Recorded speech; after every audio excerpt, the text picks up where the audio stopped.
Hello, Scream Demons, and welcome to the Screams from the Basement podcast. I am Casey, and I am joined with my co-host Sam. I This know is I a messed up the intro. bi-weekly horror podcast in which two horror fans discuss all things horror, including news, recent watches, horror collectibles, and more. I'm one of your co-hosts, Casey, and I kind of jumped the gun in the beginning. And I'm Sam. Sam, let's get screaming. You know what's so funny, dude? While the music was playing, I was like, God, I should intentionally screw up the intro this time as a joke. Don't worry, I got you, Sam. Barreled right through it. Oh, that was great. I got you, Sam. I was confused. I was excited with our new toy. We could actually hear the music this time. You're back for the first time in a couple weeks. I was excited. I was getting excited again. This is a very exciting episode. I'm glad to be back. This is going to be all right at the top. Let's tell our Scream Demons an aptly titled name for this episode. That this is going to be a long one. This is going to be a doozy. Yeah. It's going to be a doozy, and we're saving. So we're talking Friday the 13th. Jason Takes Manhattan and Scream 6. Mm-hmm. And we kind of talked about it. We know we have a bet going. We don't want to spoil this for anybody. We're not going to talk about the outcome of the bet until we get into spoiler talk in Scream 6, and that will be the very end of the episode. So you'll be able to listen to this all the way up until our Scream 6 spoiler discussion, and then we will obviously tell you if you don't want to learn anything more about Scream 6, don't move on. We'll talk about the bet, all that kind of stuff. And our bet outcome episode will not come out until after Scream 6 has arrived on VOD, so that the obvious choice of who gets to pick those movies, or if we both didn't get to pick any movies, that will be revealed much later. So yeah. Sam brought up a good point right before we went to Scream, and was like, maybe we should wait till after this movie is available for everyone, because we would spoil the entire twist, who's the killer, in our next episode just by titling the episode. So yeah, we're gonna wait till whenever that comes out, probably in the next, I mean, it's usually around 90 days, I think 45 days at this point, because usually Paramount has a 45-day window, so it should be on Paramount Plus and available to rent and all that pretty soon. I'd say within a month and a half ish. So this summer we'll probably be doing the follow-up episode for the bet portion of this. Yeah, so keep your ears peeled for that once you've seen Scream 6.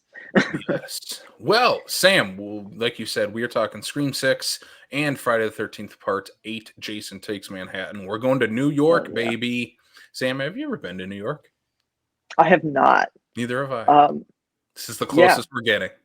This is the closest I've gotten, funny story. I was actually, the music trip my senior year was to New York, and I decided kind of last minute that I just didn't feel like going. It was over my birthday weekend. I was like, I'd rather stay home, and I think it was actually because Scream 4 was coming out. And instead I got into a really bad car accident and spent 2 weeks in the hospital, and spent my 18th birthday in the hospital. So my moral to all of you people is, if you have a chance to go to New York, just do it. Do it, or you'll end up like Sam in a car accident. Yeah, in most cases, going to New York in these movies would kill you. Not going to New York almost killed me. So yeah, go to New York, everybody. Go to New York, everyone. Sam, well, let's get into this. We have a lot of news. We got a lot of doing to catch up on, and then obviously our big discussion on two very big topics for us at the end. But should we jump into seller news? Absolutely. All right, I'm going to try this musical cue for us. Let's go.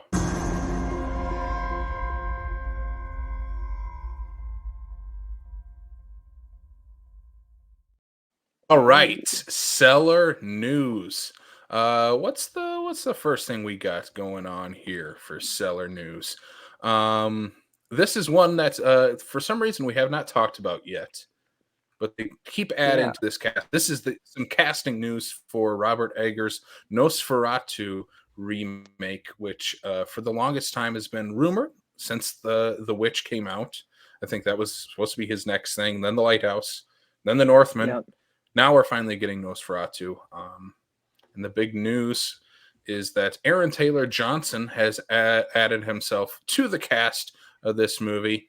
I'm going to quickly run down who else in this movie because I'm like, I don't even know at this point. There's so many people in it. Bill Skarsgård is set to play, I believe, Count Orlok in this movie. Really? Lily Rose Depp has also joined the cast. And let's see who else. What is it? Looks like Nick Holt, Willem Dafoe. Yeah. I was going to say, there's a few other people that have said to have undisclosed roles. So, including Nicholas Hoult and Willem Dafoe. I'm pretty dang excited for this. I think this is kind of in a way, a who's who of kind of these, I don't know, I guess modern character actors with Willem Dafoe, Bill Skarsgård, Nicholas Hoult. I think that's cool to have just that trio alone in a movie together, let alone a vampire Nosferatu movie. Yeah, agreed 100%. And I know I didn't realize Bill Skarsgård was at least rumored to be playing Orlok, and that's that gets me kind of excited actually, dude. Like that guy, his performance as Pennywise, like if he might not want this, but if he just got typecast as like a creature guy similar to, like why am I blanking on his last name, but Javier, the guy who played like Mama and the leper Javier in the It movies. Botine? Yeah. Or Doug Jones. Or like Doug Jones. Like if Bill Skarsgård was the next one of like those kind of actors, or like Bonnie Aarons who does like the Nun, I would love that, man. Because he's so good at that type of character. He's so good at that. Mm-hmm. Yeah, and Aaron Taylor Johnson, I can see maybe getting into the I don't remember what he's called in Nosferatu because they change all the names of the characters from Dracula, but like Nina's, like the hero, the boyfriend type. The hero, Nina's boyfriend, I think is what he is in the original novel. I don't remember what his name is in the Nosferatu film, but yeah, I could see him playing that type of lead. Who knows? Maybe Nicholas Hoult will be playing this version of Renfield in it too. I think that would actually be kind of genius if he did. I would love that. I would love if we got Nick Hoult as Renfield, especially because this is going to be totally tonally different than what Renfield is. Yeah, like there's no way that we're going to get the Nosferatu trailer and he's going to be cracking jokes and taking people's heads off with like silver platters. I'm excited to see Willem Dafoe in here. I think that's kind of inspired since he's played Nosferatu. He's played Count Orlok before. So I think that's pretty cool to see him back all these years later in this, I guess, kind of in this universe again. Well, that's why I feel like Nick Hoult being the Renfield character wouldn't be that weird, because there's already a little bit of that meta-ness with like Willem Dafoe coming back after he's already played Max Schreck, Count Orlok. And so I think this is a great cast. I don't think Eggers is missed yet. I still haven't seen The Lighthouse, but I love The Northman and I love The Witch. So yeah, I haven't seen The Northman yet. I love The Lighthouse, and I need to. I keep needing to actually visit that. Yeah, maybe we need to just do an episode so we make each other watch the other one that we haven't seen. An Eggers episode. Oh, absolutely. We could just do a triple feature, honestly. Yeah, I've been meaning to rewatch The Witch. I haven't watched it since it first released in theaters. So nice. Yeah. Next up for news, Sam, I'm going to give this one to you. What's next up in the news? Oh my God, yeah. So we're getting another Hellboy movie, and they just announced who Hellboy is. And I'll be honest with you.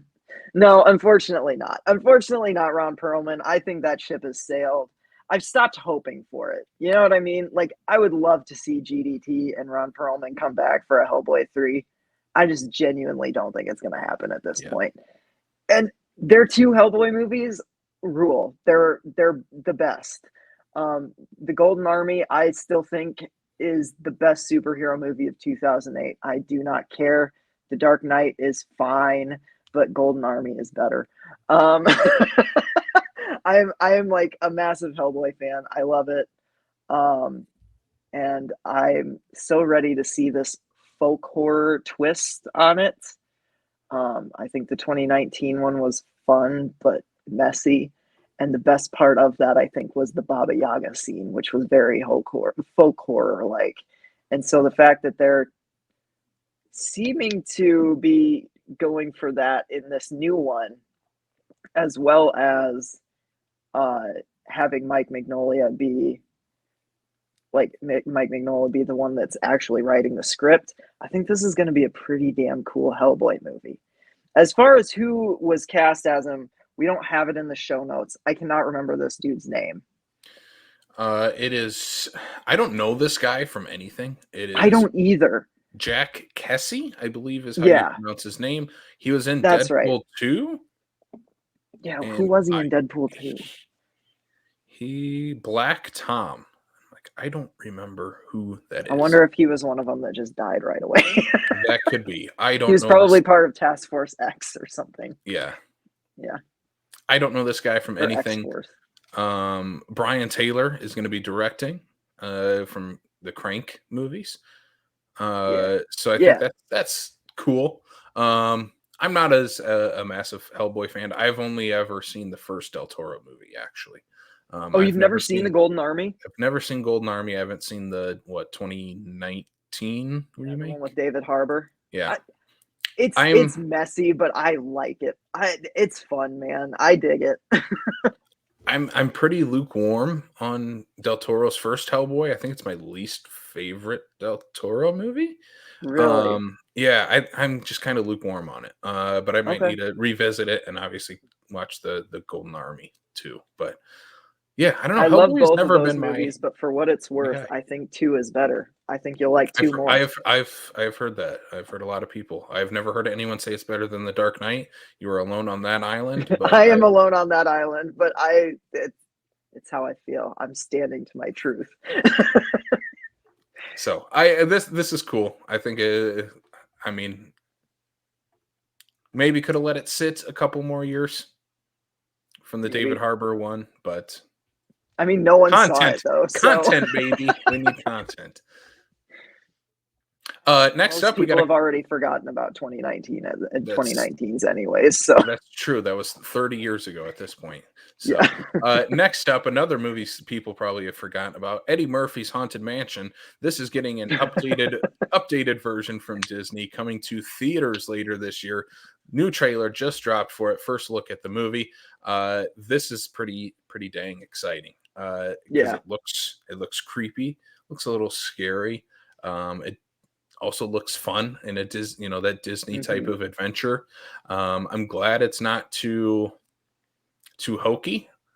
Disney definitely could have played this up as well, like the Eddie Murphy version, where it was pretty cheesy and pretty. I have a soft spot for it, but yeah, a little too family friendly. We can't. I think us watching it as kids, we hit that sweet spot of like, this is goofy enough, we can have fun with it, but probably doesn't hold up too well. I don't know. I haven't watched it in a while, but this one looks fun. I've watched it recently. It's fun. This one looks better. This looks a lot better. We got Danny DeVito, Owen Wilson, Lakeith Stanfield. Who's the main actress in this? Oh my gosh, I'm blanking. Isn't it Rosario Dawson? Yes. Isn't she in this? You're correct. Yeah. Oh, and we saw this trailer on the big screen when we went and saw Scream 6. And it played really well in the theater, I thought. I thought the crowd was like super into it. They laughed when they needed to. They were kind of, like, it does look a little spooky. Like there are some actual kind of creepy sequences in the trailer. And I don't know. For someone who really likes those like 80s dark Disney vibe movies, this doesn't quite match that, but it's closer than what they have been in years.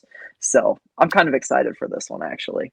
We'll be talking some dark Disney later in what you do be doing. Just a Yeah, little I saw tease, your little tease, letterbox. I haven't seen that one. I'm excited to hear your thoughts on it.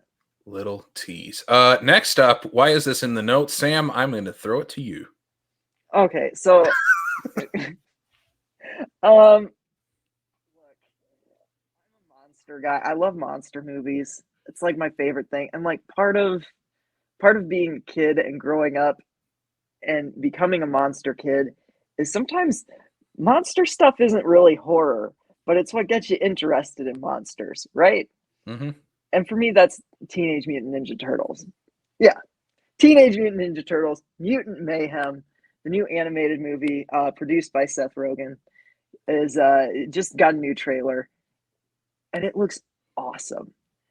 I love the Teenage Mutant Ninja Turtles. Rocksteady and Bebop are like my favorite villain characters in just about any cartoon, especially of that era. And I'm stoked that we get Seth Rogen and John Cena voicing those two. I think that's going to be a lot of fun.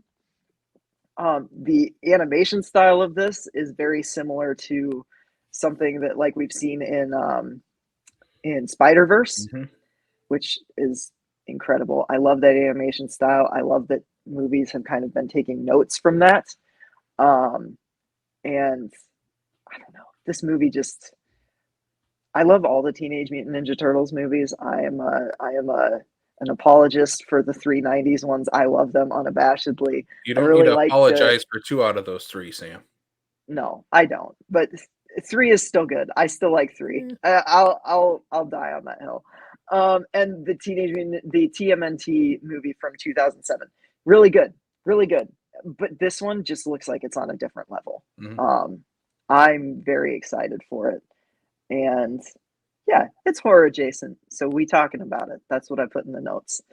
So part of the reason that I grew up and got into horror is because of stuff like mutants in like a more safe environment, like the Teenage Mutant Mm-hmm. Ninja Turtles, where the mutants weren't necessarily scary, they were just fun and they had cool designs.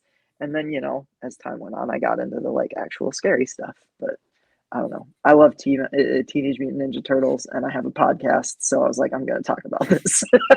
No, this is not the only time we're going to be talking about some cartoon mutant mayhem on this episode. I'm excited for this Exactly. movie. This movie looks awesome. I was a little hesitant at first because I feel like Ninja Turtle fans have, whether they want to believe it or not, have been burned a bit by those Michael Yeah. Bay produced Yeah. movies. They just weren't. They just weren't very good. I mean, there's no other Two way to was put it. two was fine, but one was And honestly they did my bad. favorite Ninja Turtles character dirty in that movie, Yes, Casey they Jones. did. They 100% did. So I that movie leaves a bad taste in my mouth. But yeah, I was a Ninja Turtles kid too, where I watched the first two '90s movies on repeat all the time, and then I had the toys. I never watched any cartoons as a kid. That was just, I don't know. I was too young to be into the '80s ones. By the time that craze had finished, I was like getting the leftovers from garage sales of the Yeah. toys, and the show wasn't on at that point. Kind of the big thing when I was a kid was those '90s movies. So Yeah. that's my Ninja Turtles. But this looks awesome. I'm excited for it. Huge cast. I'm also glad that they didn't just stunt cast the turtles. That Yeah. it's just 4 teenage For relatively actors. unknown teenage actors. Yeah. Mm-hmm. Because And they that's what I was sound expecting. great. I was expecting like Seth Rogen and Paul Rudd and John Can you Cena and imagine Seth Rogen's laugh voicing. coming out of Michelangelo? I'm glad we're on the same Pizza. cheese. Yeah, that's what I was expecting. I'm glad that the stunt casting is with the villains. I think that's more fun. Yeah. Oh, 100%. 100%. And at least I love William Fitchner, but at least we don't have some white dude playing Shredder in a Transformer suit. I forgot about that. Oh my in god. clearly a reshot third act. Yeah, that movie. Yeah, those aren't good. Those are not good. All right, next up, in our seller news, I'm throwing this in here, Sam. We're gonna do it. We're gonna do Casey's Toy Box. We're going to do Casey's Toy Box. I don't know if that's going to be a segment name or just thrown in here in the news every once in a while, but we're going to talk about some toy news. Hell yeah.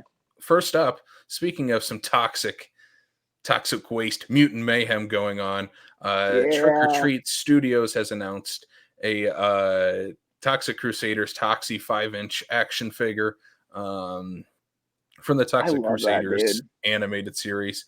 He looks incredible. Comes with the mop. Comes with like a bottle of sludge of toxic waste. Actual slime. Yeah, actual straight up 90s slime that you would see on Nickelodeon or something like that. Yeah. This figure looks incredible. I pre-ordered it just because I need a Toxie in my collection. I might have to too, actually. And I mean, it's going for $19.99. Not a bad price for this figure at all. If you go back and try to find the Toxic Crusaders animated series figures, they're running out of box, beat up, and bitten fingers off for $50. So $20 for a brand new figure. I think that's a perfect price point for these. Oh yeah. Next after that, this one's pretty cool. I just thought I'd throw this in here. It seems like every big franchise is getting into either video games or board games right now. Because we have there was a My Bloody Valentine board game. There's been a Friday the 13th one. And now we got a Texas Chainsaw Universal Monsters one. Yeah, there is. Now we're getting a Texas Chainsaw Massacre board game, also from Trick or Treat Studios. This looks pretty cool. It's a tabletop game. Basically, I think you're teaming up to stay away from Leatherface and this family. Yep. See, and those types of games, I love horror games because they're always kind of cooperative, you know? I have like, you know, I've got the Horrified, which is the Universal Monsters. I've got a Hocus Pocus one. All of them are like collaborations. I've got a couple zombie ones that are like collaborations to make sure you're all surviving, and it's kind of cool. Yep. And yeah, I love this trend of board games based on movies. This is 100% one of those things that, I mean, obviously you, me, Maria, Kayla will get together and probably have a game night with this one because this looks fun as hell. It does. I'm excited because it also is including these miniature figures. Yeah. From the first movie. I think that's super cool. Yeah, so those would go really well right next to my my Halloween ones that I got from Fright Rags. I'm smelling a Trick or Treat Studios order coming Sam's way for these. Yeah, 100%. Yeah, these are cool. So it comes with 11 miniature characters, obviously Leatherface and his family, and the kids from the first movie. You even get what's his name in the wheelchair? Franklin in the wheelchair, so you can shove your chainsaw into his gut. Next up, these are cool. I don't know if I'm gonna pick these up, but these are from Super 7, which they also have a pretty dang cool line of Toxic Crusaders figures that are about $60, but they're super cool. These are the Reaction line. I think you have some of these. Not I've Simpsons, got a few of them. Other characters. Yep. This is going to be the Reaction line for Simpsons Treehouse of Horrors. Comes with the Grim Reaper Homer, the Inside Out Bart, Skeleton Marge, and Kang Dole. These are cool. I remember as those a kid going to Burger King, and they would always have Treehouse of Horrors figures around October, and I thought those were the coolest things ever. And so these kind of remind me of that. I don't think I'll pick them up. $20 for these figures is a bit too much. I want them in my Mighty Kids meal instead. Yeah. I want to spend $3 on a really bad cheeseburger and fries and pull one out. Give me those Crown chicken nuggets and a Homer, and then I'll be set. Yeah. Oh man, yeah. Treehouse of Horror. that was seminal in gateway horror, It especially was. for people for kids our age. Like that's honestly my first Nightmare on Elm Street experience was Treehouse of Horror. Was when Willie is the Freddy stand-in, and I just that one was so funny, but it also like genuinely scared me. Hmm. And but afterwards, I couldn't wait to watch the Nightmare on Elm Street movies. So All right, last one here. What is the last one? Oh, these are cool. These are the NECA mm, Toonie Terrors. They have announced their Series 8, which these figures kind of look like they look like they came out of a Scooby-Doo cartoon is all I can describe these yes, as. the Toonie And Terrors ones. yep, and I have a few of them. But I this do next too. line includes Svengoolie with the rubber chicken, Vampira, and Captain Spaulding. Yep, those are So awesome. these I these I these rule. Svengoolie might end up in my collection. I think out of these. see. I'm the most drawn to Vampira. I I don't know. I'm glad that Vampira is getting a little bit of a resurgence because I feel like she's very much overlooked, especially with Elvira. And to be fair, Elvira is my favorite horror host of all time. I love her. She's great. Hmm. But like there's no Elvira without Vampira first, you know? Hmm. And I'm just glad to see her kind of getting a little bit more spotlight in recent years. I just bought a book actually like last year that's written by her daughter that's all about Vampira and like the things she went through, and I still haven't read it yet. It's been sitting on my shelf, but I need to because I read Elvira's book and it was really good. So yeah, it's cool that we're getting like these horror hosts in the Toonie Terrors. Hmm. It's funny that you say that they're like Scooby Doo characters because I swear to God that I've seen a few of the Scooby Doo villain ones, and they look exactly the same as in the Yeah. cartoon. So I think that's just the art style that they're going for. But yeah, these are awesome. These are awesome. Yeah. I was gonna say. I have Freddy the Miner from My Bloody Valentine and Nosferatu. I think Mm. those are the only ones I have. I know that I have Chucky and Tiffany. Those I are just don't cool know where looking they're at. Toonie Terrors. Yeah. Oh yeah, they're great. They're great. Yeah, there's even a Herbert. I mean, they've done so many characters. There's Herbert West from Reanimator. Yes. Oh, and I have Captain Blake from The Fog. I got that Yep. one for Maria. Yep, yep. So That I'm one's cool. I'm thinking we'll get a Joe Bob in the Toonie Terrors line with Svengoolie and Vampire in this one. It would have been cool if Oh Joe yeah. Bob was included in this, and maybe save Yeah. Captain Spaulding for the other three. The other two out of the three Devil's Rejects and done those three together. But I think we'll get JB at some point. Yeah. Maybe Joe Bob will be with the other two Devil's Rejects. Yeah. All right. Well, that is it for at least the toy box part of the news. Yeah. So Casey, I've got a question for you then. Yeah. What have you been doobie doing? What have I been doobie doing? Oh my gosh, Sam, are you ready to get into this? I'm ready to get into this. The first one on your list. All right. The first one on my list, the one I saved from last episode, I teased it. Finally Kayla watched. spoiled it. Yeah, she did. And it was Hi, funny. Kayla. It was funny. Yeah, it was. We watched this together. This is Jennifer's Body. One of the greatest teen horrors of all time. One That you of gave the 2 stars to on Letterboxd. the one of the one of the few horror movies where I agree with the sentiments of the time.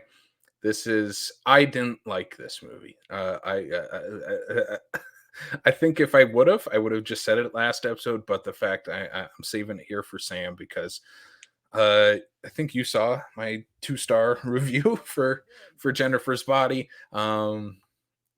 Yeah, okay. We can do a whole episode on this at some point. I'm fine with that because I know you would want to get into it deeper than this. The dialogue in this movie, I was just not vibing with. The Yeah, I Diablo get that. Cody. I don't even know how to describe it because I can't think of any other It's screenwriter that it's writes not like this. realistic dialogue. No, I No. like, but it's a wavelength and I'm on it. You know what I mean? Yeah, and you have to be on it. Especially as someone who was in high school when this movie takes place, I felt that was the biggest part that took me out of like, man, I don't know anyone that talked like this. Who is talking like this? This sounds like a screenwriter talking in these movies. After Jennifer's body. After this movie, yeah. The Okay, so for me, the best part of this movie is when the movie is the end of the movie, the almost a revenge story that Yeah. is set up at the end of the It movie. plays out over the end credits. Yeah, and I'm like, Yeah. that's your movie, not what we went through. Because uh, it would have been a lot cooler to see Jennifer go after the guys that performed this satanic ritual on her. I think that's a more interesting part of this story, and maybe teaming up with the what's the other With the other Needy. gal's name? Yeah, who compared to everybody else in this high school does not look like a high schooler. Yeah. Yeah. My favorite thing is that she's like, it's Amanda Seyfried, Yeah, who's like already, I mean, when she made this, she had to be close to 30. yeah. Like had to be at least like mid to late 20s. This is 5 or 6 years after, no, even Yeah, longer than after that. Mean After Girls. Mean Girls. It was 5 years, yeah, because Mean Girls was 2004, this was 2009. Okay. So, yeah. So the credibility of her playing a high schooler is already stretched a little bit, which is nothing new for horror movies. No. But then you put her next to Johnny Simmons, who looks like perpetually 12 in everything. He's got a baby face like I used to have. I don't think I have a baby face anymore. But but yeah, it's really funny. I agree with that. I don't disagree with anything you said. It's not a perfect movie. I every imperfection just adds to it for me. I love it. And I have since I literally like sped to the theater opening night off of a like band concert or something, and I was the only one in my friend group that saw it that night that liked it, and I have for years maintained that I love this movie. But Man, it's not for everybody. yeah, and yeah, this wasn't for me. I wasn't vibing with it. I was ready for. I took out all the things I had heard before, especially when I was in high school about this movie. Went in with Mhm. fresh eyes. Yeah, I was not vibing with it. I have still yet to see a movie where Megan Fox proves to me she's an actual actress, I because think she she's is wonderful in this. awful in this movie. She is awful in this movie. This is like when we had our Eternals conversation when we did Backlot, and you were like Angelina Jolie was terrible. I'm like, She's are you kidding me? terrible in She's that the movie. best part of that movie. Awful. There is so much lack of charisma in Megan Fox in this movie. God, I I don't disagree. I don't buy anything she is doing in this. She is pretending to act, and it took me out of the movie every time your lead character Jennifer from Jennifer's Body shows up. Was not for me. Yeah, I don't like this movie. I gave it a shot. Just didn't work. Didn't Hey, work for me. you gave it a shot. You finally watched it. I've been bugging you for years, pretty much since I've known you. It's true. You got me. I'm gonna fly through my other doobie doings.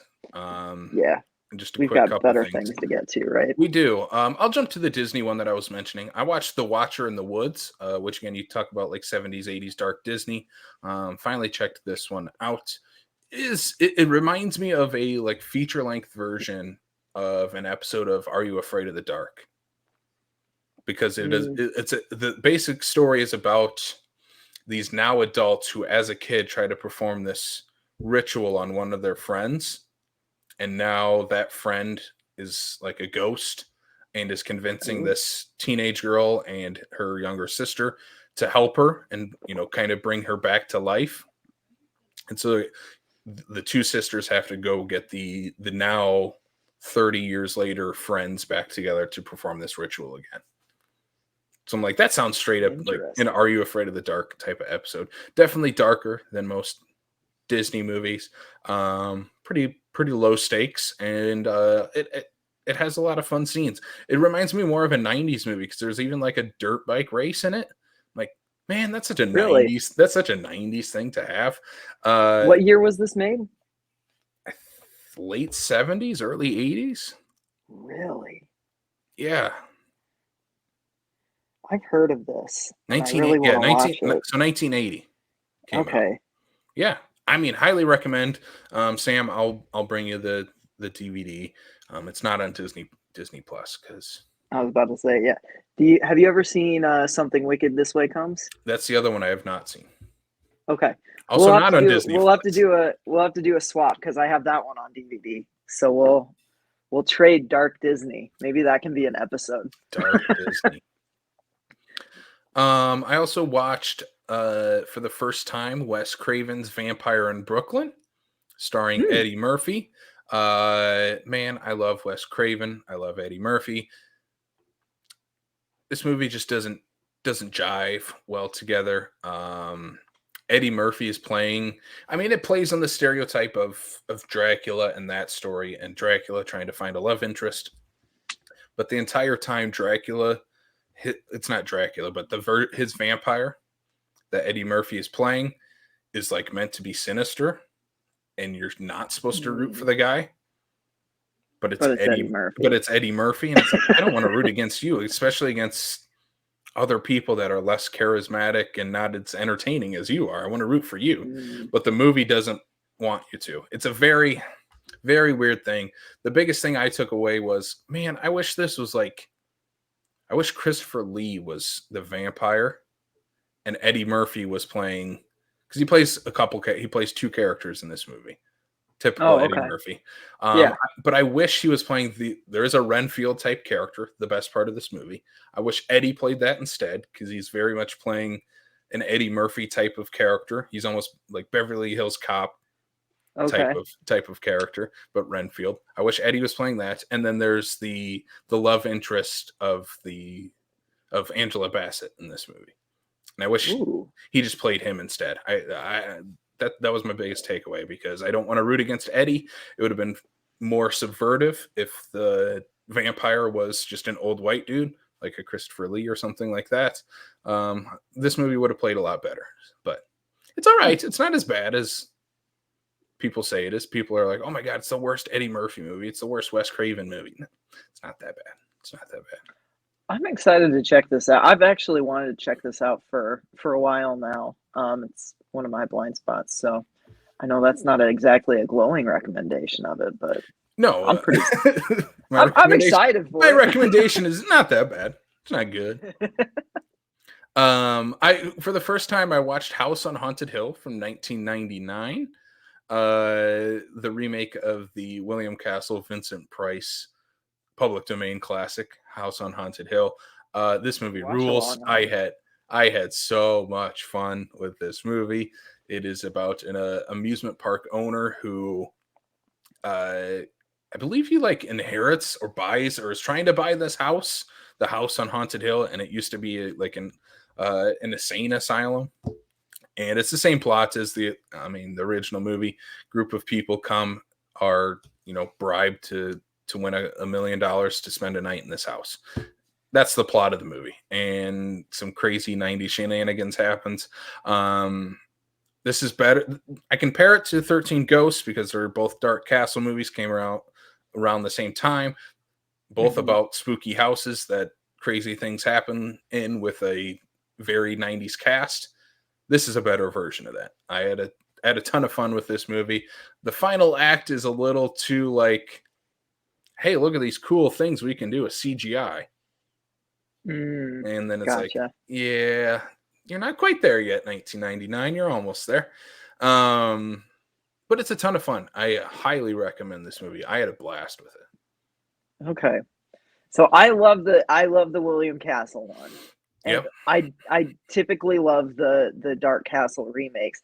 I've avoided this one because you're the first person I've ever heard have good things to say about this one. And I love the original so much. I just figured I'd never get around to this. But your recommendation, I know, because you kind of texted Blake and I about this one too. and it's got me it's piqued my interest a little bit more, just because I do like the Dark Castle stuff from that era, and It's a perfect yeah, Friday night horror movie. okay, I'll try and throw it on sometime with Maria because she might like it too. Hmm.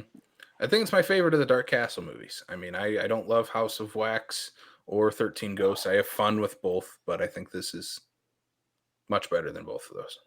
I don't love 13 Ghosts, but I have fun with it. I love House of Wax. Yeah. I think that is I think that's one of the best slashers of that era. But Last one I have here. Well, we can save till you get to it. no, we can just use this as a crossover. Well, let's do Yeah, it. let's do it. We talk, I was gonna say we talked about Toxie before. He's back. He's back. So Casey, you and I, we've been talking about this show a little bit. But it's on Screambox, which is this is gonna sound like me shilling for him. This isn't a paid advertisement. This is just me telling all of you. You Unless can they get want a to. subscription. Yeah, if you want to, Screambox, we'd be glad to plug your show for actual money. Yeah. But yeah, Screambox is super cheap. You can get a subscription for like $27 for the whole year. Yeah. And it has Toxic Crusaders on it, which makes it instantly already worth it. This is such a great show. Yeah, you get Screambox to watch the Outwaters, but you stay for Toxic Crusaders. That was the second thing I watched on this. I got it to watch the Outwaters, and then immediately was like, oh my god, Toxic Crusaders is on here. I've never seen this. I've always wanted to. I've only watched like the first like 3 episodes. Yeah. There's only I think there's only like 11 or 12 episodes. It's only one season and it got canned. Yeah. It was pretty short lived, but I didn't burn through it because I saw that there weren't very many. Yeah. And I didn't want to I want to save a little bit. So I've only been watching them like one at a time. But yeah, and it's so funny because I know you haven't seen the Toxic Avengers movies. No, I have not. They are the furthest from what you would expect a children's animated series with a toy line to be, even more so than Rambo and RoboCop that also got animated series and toys. The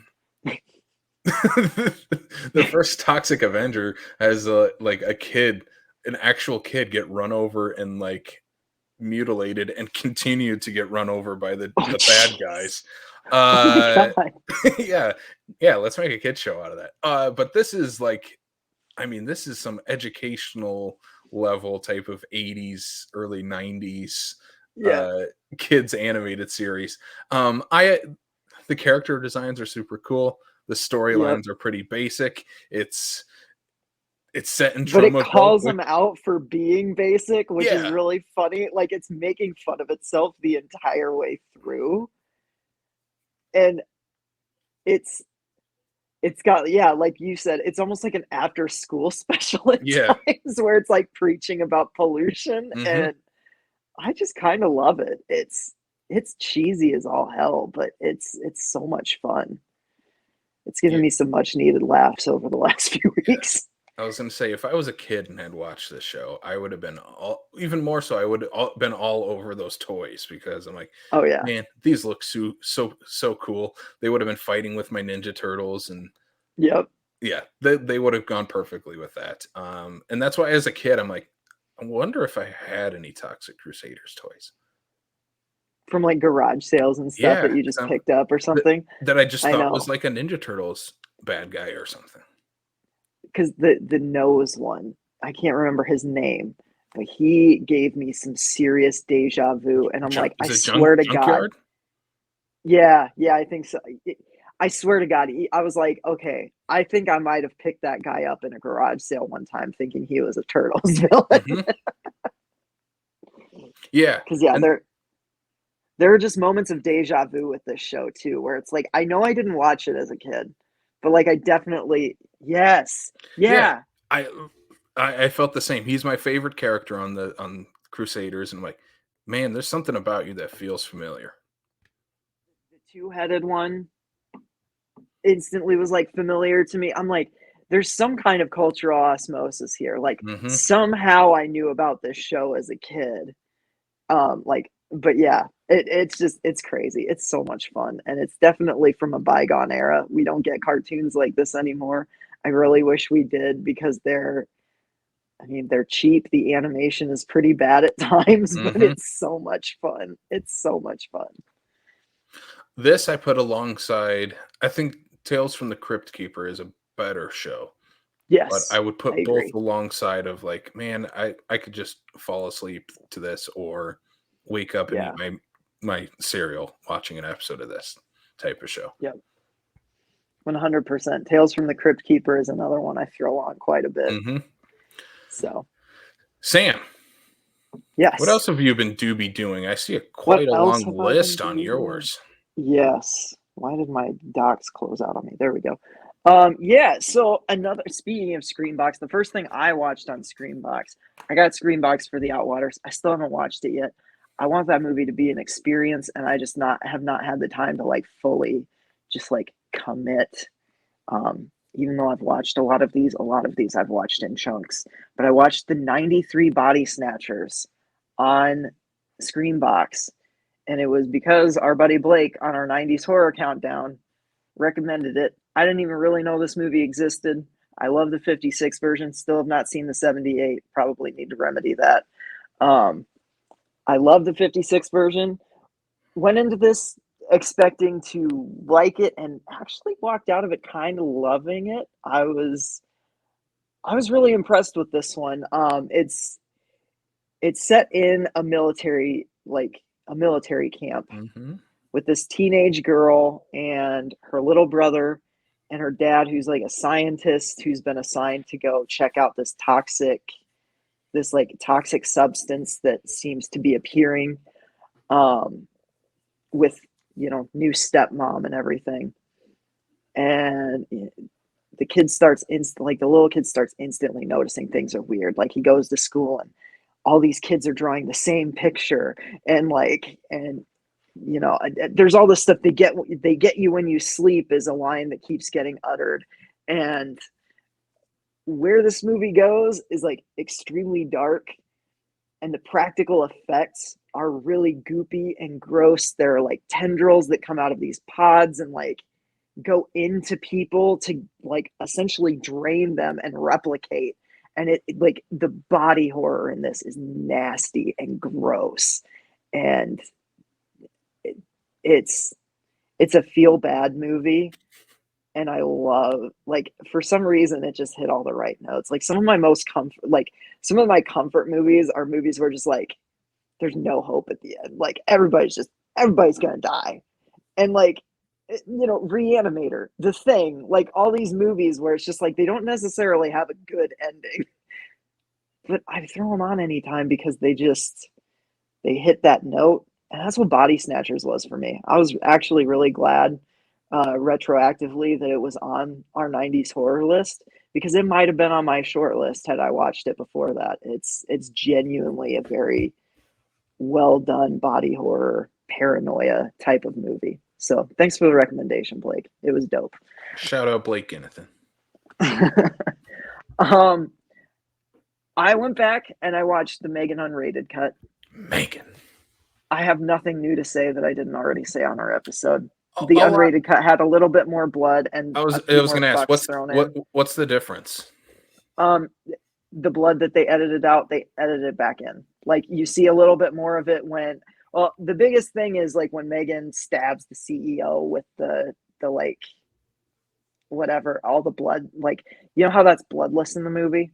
There's like massive blood spatter in Yeah. that elevator. Like the guy's face gets covered and all that. Like, and then there's a lot more just fucks in the dialogue, and that's about it. It's the exact same movie. I think the runtime is exactly the same. Like most of it Hmm. hasn't changed one bit. You just see it's just microseconds of, oh, they just didn't cut away as quick. You know what I mean? Yeah. So Hmm. honestly, it didn't change my opinion on the movie much. It's fun. It's got moments. Ultimately, it's just kind of there for me. But yeah, I watched the unrated version. I liked it. It was fine. One that I loved. I just watched this. Orca the Killer Whale from 1977. This has been mostly written off as a Jaws ripoff. Now, I'd like to refute that. Orca the Killer Whale is not a Jaws ripoff in any way, shape, or form. It is, however, a Death Wish ripoff in every way, except for the fact that it is about a whale and not Charles Bronson. The opening half hour of this is like Bambi losing his mom on roids. And for the whole rest of the movie, you are not on the human side, you are on the orca side the entire way through. And it comes to a very satisfying conclusion that I loved. I don't think this movie is as good as Jaws, but I'd put it on the same level as Jaws in terms of enjoyment for me. Like, in all honesty, I loved Orca. The editing isn't as good. It's not as tension filled. The characters are definitely not as good. But like, this whale takes out a house. It like pulls a Mel Gibson in Lethal Weapon 2. And that's not even the third act. Like, this movie is insane. If you want to see an orca like fucking up a bunch of people, Orca the Killer Whale from 1977 is phenomenal. Highly recommend it. Highly recommend it. Then in prep for Scream 6, I watched a couple Scream movies. I rewatched Scream 22. I really like that one. It's grown on me over the last year quite a bit. And I think we'll get into it, but I think I actually like Scream 5 more after having seen Scream 6.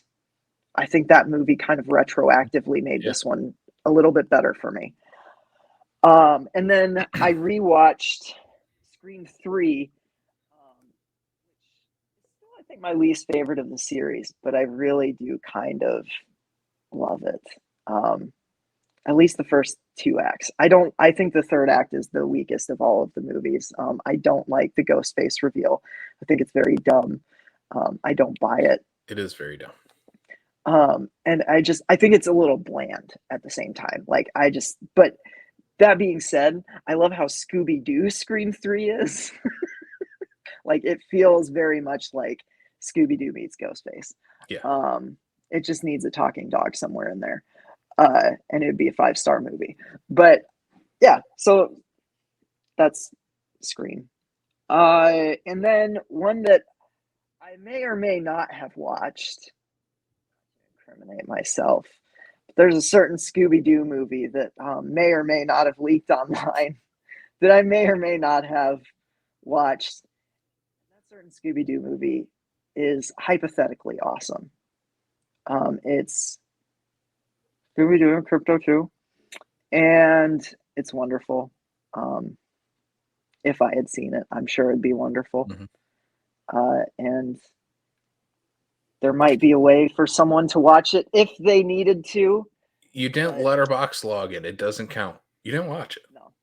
No, I didn't letterbox log it, so it doesn't count. Doesn't count. So, but yes. By the laws of cinema, if it's not logged on letterbox, you did not watch it. Exactly. There's no evidence. So, yep. So yeah. Scooby-Doo and Crypto 2 is hypothetically a very good movie that Warner Brothers probably should have just released. Yeah. But yeah, so that's what I've been. Oh yeah, and hold on, I forgot. Oh yeah, we got stuff to talk We've about. We've got stuff. This is stuff that I forgot. So I've been rearranging all the stuff back there, trying to get my place looking decent, so I can have like a cool studio in the background, like you know. But I recently was like, oh yeah, I got these for Christmas. I got the original Black Christmas score on vinyl. I'm very excited about this. It's a Blood and Garland variant, so it's like a color, like it's a red and green colored vinyl, which is super cool. Oh, that's cool. And from Waxwork, also, I know you don't care for this movie, but the artwork is cool. The artwork is so cool, isn't it? I mean, like, the score of this movie, Krampus, is so good. Like, I don't know. I was pretty happy with both of those. Thanks, Mom and Dad. They always get me the cool horror vinyls. I've got a couple of Flaniverse scores from them on vinyl too, and yeah. They know my vinyl collection is folk music and horror scores. You will have some VHS tapes to talk about next time. Yes, I'm excited. I'm very excited to talk about those. I did get a few things alongside the tapes I got for you. I picked up this really cool Yes. trick or treat cassette. I don't have any way to play this, but I'm like, that's too cool. You never see any trick or treat merch out there. Come over to my place, buddy. I got a picking that cassette up. player. All right, we're gonna jam to some Sammy Kerr in this. Yeah. And then I also Rainbow Comics in Sioux Falls got me again. Did they? Shout out to John Runyon for bribing me to go pick up more Fangos, but I picked up 3 more Fangos. Oh, a Pumpkinhead that 2. Pumpkinhead one is awesome. John Carpenter's Vampires. Yes. Super cool. Includes Halloween H2O, one of the best horror films of the 1990s. I agree to disagree. This is the coolest one. I don't love the cover, but it's Fangoria number 3 with Christopher Lee on the cover. Oh, and dude. The first interview with David Cronenberg for Fangoria. So, no way. That's awesome. That is super cool. That is rad. Oh my god. So slowly chopping away at the Fangos from the years gone by. Hell yeah. That's awesome, dude. All right. Is that it? That's it. That's what we've been doing. What we've been doing? Well, then let's get to our main topic. Like we said, we're going to kick things off with Jason Takes Manhattan and this New York City double feature. And then we will talk about Scream 6 after. So for those of you that don't want spoilers on anything for Scream 6, you'll be able to hear our discussion on Jason Takes Manhattan. Sam, I'm getting better at this. I'm taking notes. I wrote down a plot synopsis and everything. I need to do better and take notes too. I do sometimes, and then I don't. I need to because I forget everything unless I write it down to remind myself to talk about it. So the plot of Jason Takes Manhattan, Friday the 13th, Part 8. This movie takes place 1 year after Jason fought Carrie and her zombie dad. The hockey mask killer is electrocuted underwater and brought back to life to kill horny teenagers on a boat headed for the Big Apple. That is 1989's Jason Takes Manhattan. Yes. So let's jump into this. Go ahead. Should we start with like just initial what we think? Yeah. Okay. So for a long time, I considered this one of my favorites of the Friday the 13th series. Okay. It was maybe top 5 for me. On my recent rewatch in the last year, where I just kind of binged the entire series with Maria, I actually watched this one, I think 3 times over the last 12 months. It's gone down in my ranking by quite a bit. I still love it. I still really dig this one. I think it's the most 80s out of all of them. The color palette, the music cues. Yeah. And I actually think the music cues are a detriment to it because they don't have Harry Manfredini doing the score on this one, which it's missed a little bit. But no, I think this one has a place in my heart as just being kind of like an especially cheesy one, with a particularly unlikable. Like this is the quintessential. This is the bridge between like the slasher boom of the 80s and the dreck we were getting in the early 90s. Yeah. And I don't know. It has a special place in my heart for that, I feel like. I know you like this one quite a bit less than I do, though. You said initial thoughts right away. I'm going to start with my initial thought that I think might be a hot take. I haven't looked at my rankings in a while, but the first thing I asked myself after watching Jason Takes Manhattan is this the worst Friday the 13th movie? What? And I asked myself the worst? That. I don't know yet. I need to Jason Goes to Hell is objectively worse than this. But But that cold open of Jason Goes to yeah, Hell is like one of the best things in the whole series. yeah, and I like all the goofy Easter eggs to Evil Dead and Yeah. Nightmare on Elm Street and stuff. But I don't know. I'm gonna have to rewatch that one again, because it's those two for sure that I'm fighting with as the bottom two. Yeah. So okay. So for the longest time, I just gave I kind of I gave this movie a lot of shit. Hmm.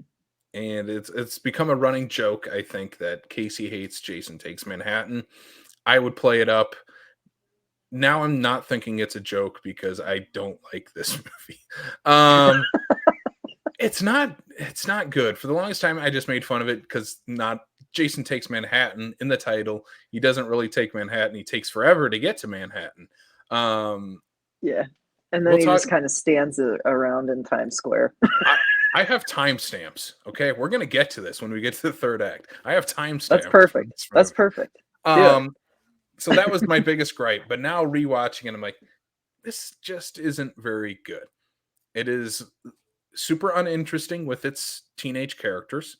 This is the worst final girl of the series by Yeah, I far. would. By I would. far, I would agree with that. Maybe. yeah. I think it's a Yeah. landslide for worst final girl. Um, and I don't think it has a whole lot of fun. And doesn't make a whole lot of sense. I understand it's a Friday the 13th movie. Don't always have to make sense. Jason literally teleports in this movie. There's no Yeah. other way to say it. He teleports. Yeah. Yeah. I don't know. It kind of throws out a lot of the logic of the previous movies. Kane is good. Um let's Kane's get into awesome in this one. yeah, and again, part of my lack of enjoyment in the first half of this movie is because of the MPAA and cutting out a lot of the gore of this movie. And it really needed that because why else do I want to see these characters we introduced 2 scenes before get killed off?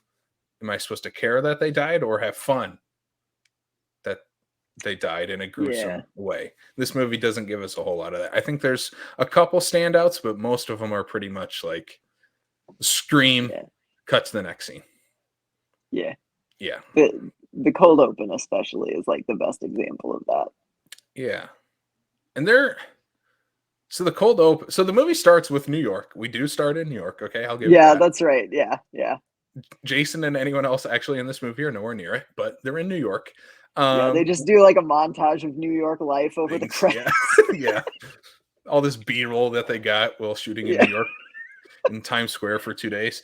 But it opens with this couple and they're kind of updating us as the audience. Jason Voorhees, what's the story? Drowned in a lake as a kid, wore a hockey mask, killed a bunch of teenagers. First his mom did it, now he's avenging her. Pauly Shore, buff Pauly Shore at the beginning of this movie. He he brings in Jason's hockey mask with his girlfriend. That's how he gets it. Even though, if I'm not mistaken, Jason already has a hockey mask on when he's in the bottom of the lake, Yeah. doesn't he? So yeah, I thought so. So it's weird that he takes it. Yeah. It's Again, weird that he takes it. Maybe he just wanted a new one because it's been all like yeah. chipped up and stuff, you know? He's like, He's like, oh, this one's kind of old. I should get a new one. this one's soggy like the rest of my body. I'm gonna get rid of Yeah. it. This one fused. It's got mold on it from my face. Okay, so the beginning, we get introduced to Jason pretty much right away. He gets electrocuted back to life for the second For time the in the second time. series.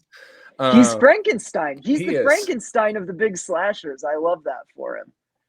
I think one reason fans love Kane Hodder as Jason, and I also do love him as Jason Voorhees. He gives the most life to the character. He has the Oh most yeah. personality, even though in this movie you don't really see his face until the end of the movie. But he just, I don't know, his presence adds so much to the character of Jason and the look. This is a great look for Jason. He is wet the entire time. He is always dripping water, no matter how long he's been out of the water. He is always soaking wet, and it's awesome. He's like covered in mold and moss, It's And like they turned a power washer on him before they shot like every single scene. and he's intense. He's super intense in this movie. Um, yeah, the look of Jason is incredible. I think it's one of the best of the series. That is probably the biggest thing I'll give this movie is Jason looks incredible. Yep. Yep. He I think this one is this one for me is a little bit of a downgrade, the Jason, just because New Blood is so good. Like Hmm. that's the one where you can see like his bones coming out of his back and like ah and there's the chain around his neck still from the end of 6. Like I think New Blood is my favorite Jason design. And this coming off of it, I don't think it's quite as cool, but I do like the look. I Hmm. like that he's wet all the time. I think seeing this wet, gross dude in a hockey mask in New York is actually kind of terrifying. Like some of the like quick zooms in on him when they're like when that ridiculously long chase sequence is happening in Yeah. the end. But like some of those are actually really good. So okay, we get the opening kill. There's nothing great about those. Um, again, we don't get to see any of it.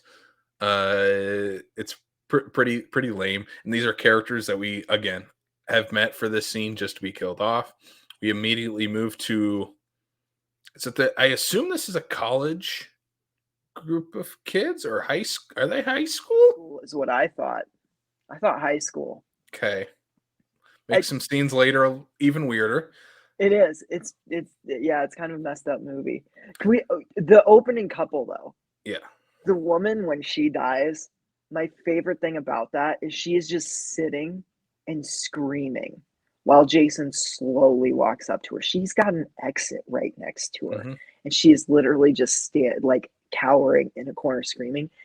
And she's doing that for such a long time. It reminds me of the gag at the beginning of Paranorman, where he's watching the movie where the zombie's slowly approaching and the actress is screaming and the boom mic comes down. She like knocks it out, like puts it back, pushes it back out of the frame, and she runs out of breath and she like looks directly at the camera and like someone clearly tells her to keep going, so she sighs and she turns back around and starts screaming again. And that's the opening of Jason Takes Manhattan in a nutshell. Yeah. It's so funny the whole time. I'm like, oh my god, I guarantee you that scene was like maybe not by that particular scene, but like that's just a perfect example of the type of movie that was parody. And I love it. I love it. So we get these high schoolers who are on this boat. They're taking a boat, a class trip to Manhattan. But it's not Um, a nice boat. no, okay, so It's like a that's what, shipping container. yeah, and that's what confused me. Is like, is this supposed to be like a nice little cruise ship? If I think so, it's I think it's w- supposed to be. I don't think they could get one with the budget. why is there 3 people working on it? Because they go to a scene and there's a kitchen scene, and I'm like, oh my god, this is a massive kitchen. Who is working this? Yeah. Yeah. I It mean, there's probably what 8 kids and the two the teacher and the I don't know who I don't even know the relationships of these people. It's very vague. Who is the yeah. older lady? She's not real. She's is she another teacher? She's not related to our final girl. No, she must be like another teacher, I guess. I genuinely, I don't know. I don't think the movie bothers explaining these No, things. It's just like here's your group of characters. Let just watch this and get like there's all this talk with the like principal of the school and his niece and how she's troubled or whatever and like she's afraid of the water and that's why he didn't want her. I'm like it doesn't seem to factor into the movie like and at all though. her parents died in a car accident, and it's mentioned in one scene and never brought up again. Later, we get a flashback with the principal and his niece as a little girl, and he throws her in the water. Like, Yeah. learn how to swim. It's like what? What? Yeah, and it makes no sense. Like No. they don't bring it in for any particular reason except Es- for like she's like, "Ah, you're horrible. And she runs especially off to be alone. especially where this flashback comes in. I know we're jumping towards the end, but oh my god, it's during a car. We'll get to it. We'll get to it. Scratch that, reverse it. We'll get to that because it's hilarious. Um, so we have all these kids. There's the typical, I mean, it's stereotype kids. There's the girl who plays the guitar. There's the nerdy kid with the camera. There's the boxing jock and all his Yeah. jock friends. There's our final girl. There's The promiscuous bitch. yeah. Is that everyone? And then the captain of the boat's son, who's our final guy, Mr. Bland. Captain Bland, if you will. The blonde in this is very confusing because she's like blackmailing the teacher, professor, principal guy for some reason. So because it's very he's gonna confusing. fail her if she doesn't turn in her biology project. and then her biology project is her like off all of her clothes, and she's got like hearts and like stomach and all this stuff written over. I'm like, that's anatomy. Like, yeah. I don't think that's what your biology project is supposed to be. So the principal professor teacher guy, he catches her in the somewhere in the ship with some cocaine, with some drugs, and is like, I'm coming to your room in an hour and you better have your project done. It's like, why did she have to present her project on this boat trip? Shouldn't she have done that before you left so she can go on this boat trip? This chaperone is like, who's like, I'm still gonna do work even though I'm like, I don't know. This movie's so, I don't think these people who wrote it ever went to school. No. Or on a boat.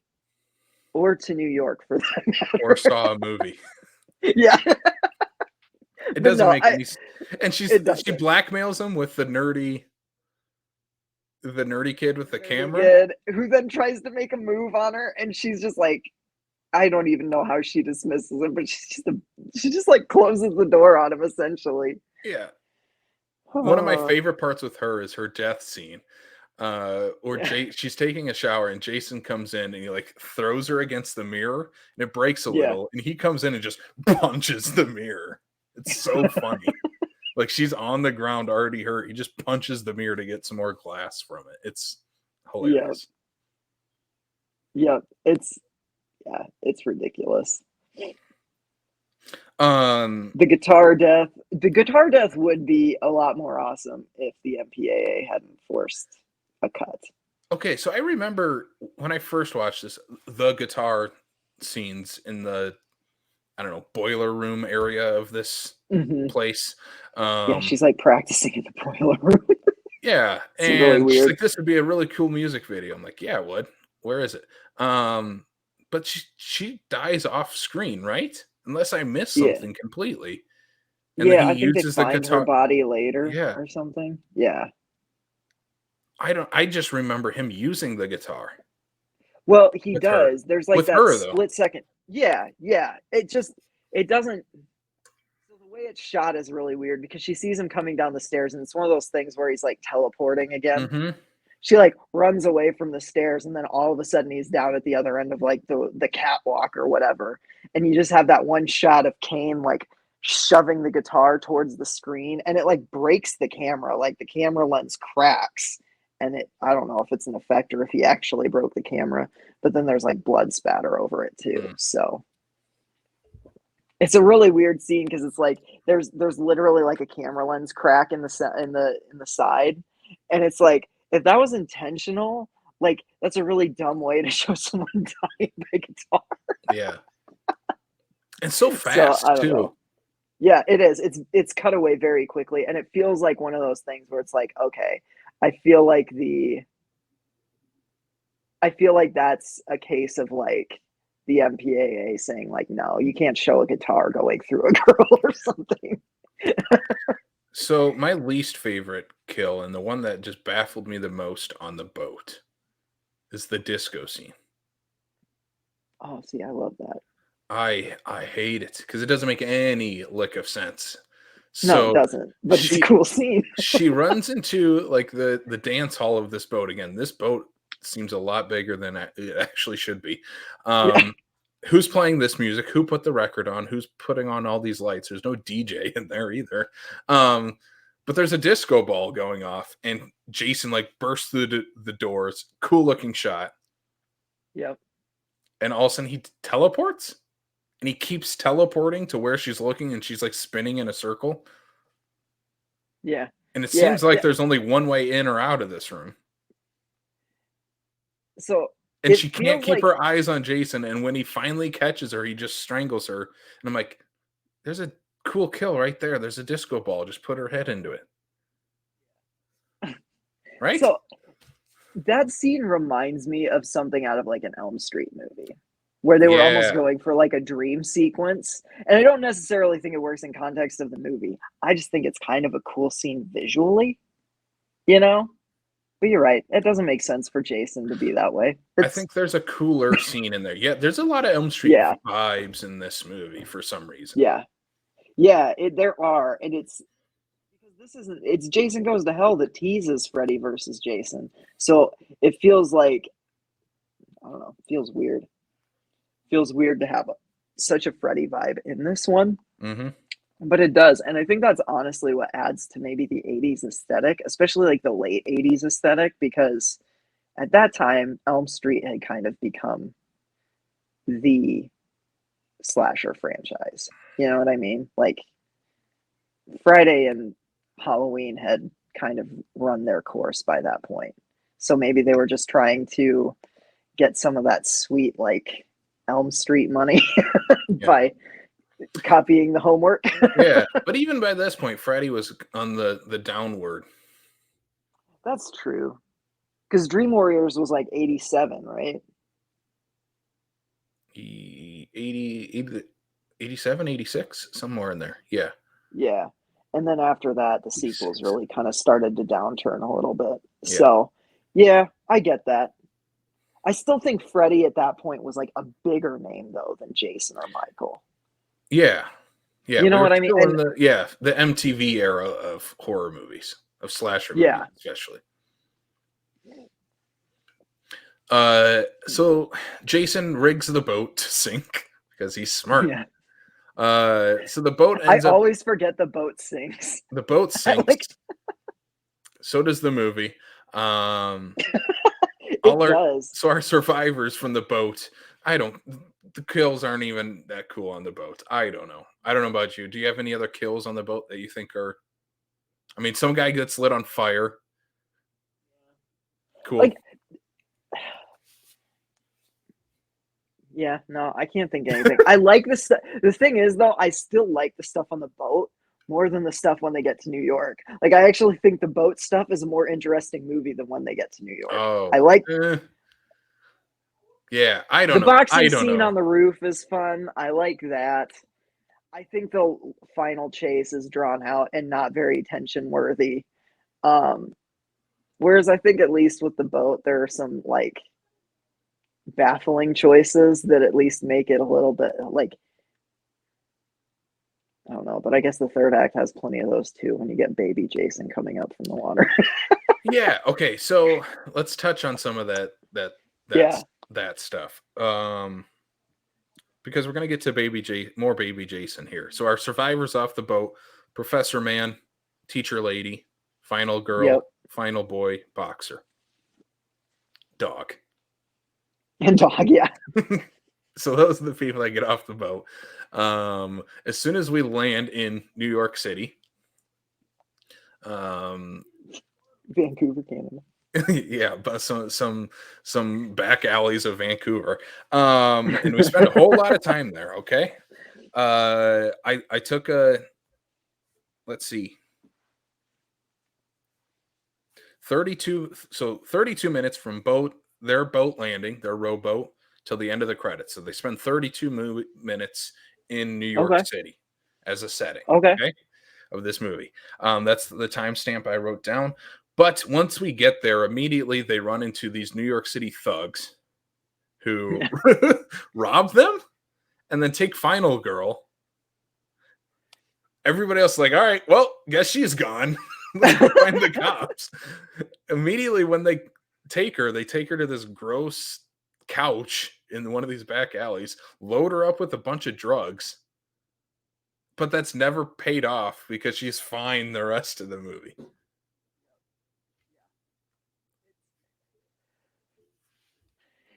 It's like they have these ideas and then they never really follow through on them. It's the Jason in Times Square thing. It's like, oh my God, Jason's in Times Square. Think of the carnage, and then nothing really happens. Yeah. It's, oh my God, like Jason on a boat. Like, what's that going to be like? And then, I mean, nothing really happens that's specific to a boat. No. So. So she gets drugged. Jason is the one that ends up saving her, which I find hilarious. Like her friends don't even come back for her. It's Jason. And immediately as she runs away from him, her boyfriend catches up, and they steal this car, and they drive this car with the professor and teacher lady. So professor, teacher lady, and boyfriend. No, teacher lady stays in the car. She blows up in it for some inexplicable reason. So when she blows up, that's right. Our final girl has a flashback. This is when she gets the flashback to her uncle throwing her off the boat to swim. I'm like, how does that spark that flashback? The car exploding triggers her, and then her flashback to seeing baby Jason in the water. Which she's been already seeing visions of him throughout this entire movie of little boy Jason. And is it just me, or did they hire like a different kid to play baby Jason in like different scenes? Yes, he doesn't have his makeup on some of the scenes either. Yeah, because some of them he looks like just like a child actor with no makeup on whatsoever, and in some of them he's deformed Jason. And I'm like, what's the point? Like, what are we doing here? Like, why is this inconsistent all the time? Yeah. It's weird. Because for a while, like I remember rewatching this for the first time in like years, and when the second one comes up, like the second hallucination comes up, and it's just the kid, I was like, oh, does she have a little brother that like also drowned? And like that's where I thought they were going with it, and she's got like empathy for him, and that was gonna play. And they don't do that either. Like it's just no, all of these kids were Jason. Like what? Yeah. Doesn't make any sense. No, it doesn't make any sense why the flashback is triggered by teacher lady blowing up in the car. Why was she the one that's like, I'm going to drive. I just got doped up by some random drug from these two guys on the streets. I'm going to drive this car out of here. Oh my God. It's so dumb. Then we get some more. So we get more Jason teleporting. One of the worst examples is in this with the professor guy. No. The cop. It's the cop he's going after. It's the cop. Yeah. And the cop like runs into this building as Jason's behind him chasing him. And all of a sudden the cop runs up to the second story and Jason throws him out the window. It's like, how did he get up there? I mean, he teleported, Casey. He got electrocuted back to life, and now it gave him teleportation powers. He's got yeah. Well, I mean, think about it. The girl with telekinesis beat him last time. Maybe your psychic abilities rubbed off on him. Yeah, that's true. You might maybe be right. These screenwriters are smarter than we're giving them credit for. Maybe. But then we get rooftop boxing, which I know fans love this scene. But I love it. I do. It is dumb. The original idea for it, I would have probably vibed with a little more. What was the original idea? So there's a couple of original ideas. Like there's a different script for this movie. They wrote Jason in New York as a movie. And then Paramount's like, yeah, we're not giving you that much money. We're not doing that.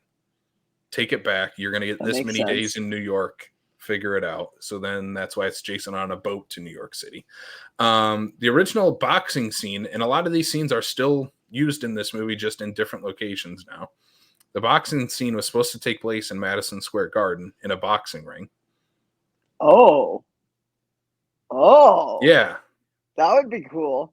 Instead, it's on this Vancouver rooftop with what looks like New York City in the background. And this guy just punching Jason in his hockey mask a bunch of times, gassing himself, and then getting his Head head literally knocked off. knocked off. Yeah. Yeah, I still like it. It Killer reminds me a little bit Clowns of did it better. yeah. Oh yeah, yeah, yeah. It's a little bit like if the killer clown scene was mixed with the like 7 minute fist fight from They Live. Because that it goes on for way too long. Like Yeah. he's literally just punching Jason for like a good, I think it's like 3 minutes of him just going like, Mhm. Yeah. and It's they don't very even have clear. any score. I No. think it's literally just the noises he's making out of his mouth, and it's like this feels like they just kind of ran out of ideas and needed to stretch this 90 minutes. Yeah, and it's like, guys, we already parodied James Bond. Let's at least throw a Rocky parody in here somewhere and have some Yeah, sort of Rocky score or something like like it yeah, like a music underneath. cue. Yeah. Yeah, it'd be cool. Instead, he just gets his head punched off with a They blew the funny. whole budget on that one Times Square shot, Casey. Yeah. What a great shot though. So It is a great shot. we get our last two people left, and this is Jason in New York City. Again, you want some timestamps, Sam? Yes. Okay, so when our two leads, I started it from when they're going down, or they open the door to the subway and get on the subway. That's when I started my timer. Okay, and then I Okay. stopped it when they're in the sewer. Okay. Okay, so from that Okay. point we get the subway and then Times Square stuff and the restaurant. I counted all Okay. three of those little set pieces. Do you want to Okay. guess how long we spend there? I don't know, 7 minutes. 5 minutes. Really? That's it? From the point they take that subway to the point they enter the sewer. 5 minutes. It feels like so much longer than that. And I don't mean that in a good way. No, and for me, like Jason on a subway, so cool. That's what you think of when you think of this movie. He's just pushing Mhm. people out of the way. He's set on his targets for this.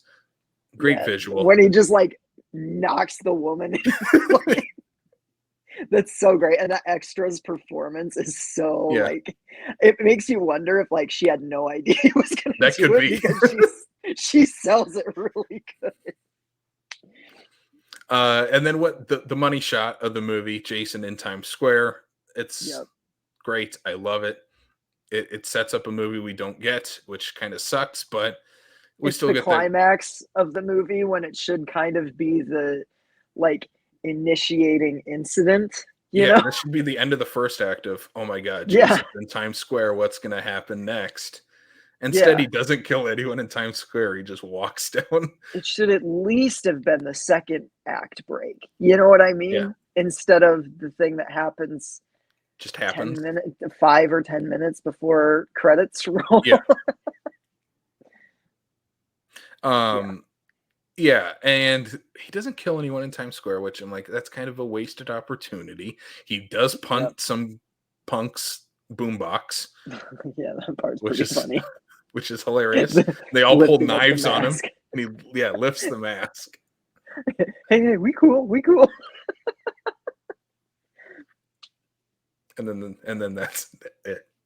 That's it. No, That's all. they end up in a diner in New York City, which again I'm like, man, at least do this stuff then. At least be in a diner in New York City, or an off Broadway play that Jason walks through and walks up on stage on, or Yeah. do something with that. You don't have to be in Times Square the entire time.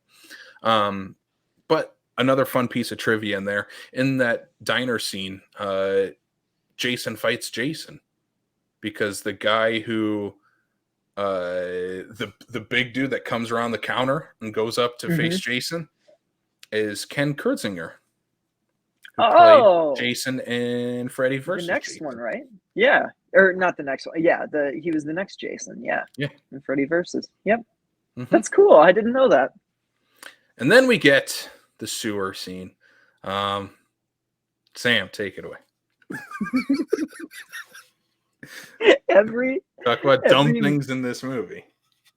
every slasher movie should end with the slasher villain getting drowned in a sewer and reverting back to their child self because it's just like the dumbest thing I've ever seen, and I love it. It's seriously that ending makes me crack up so much. It's like it's not as cool as the Jason Goes to Hell opening, which is why I just laugh at it. Whereas like the Jason Goes to Hell opening, I laugh at, but it's also like that was actually kind of awesome.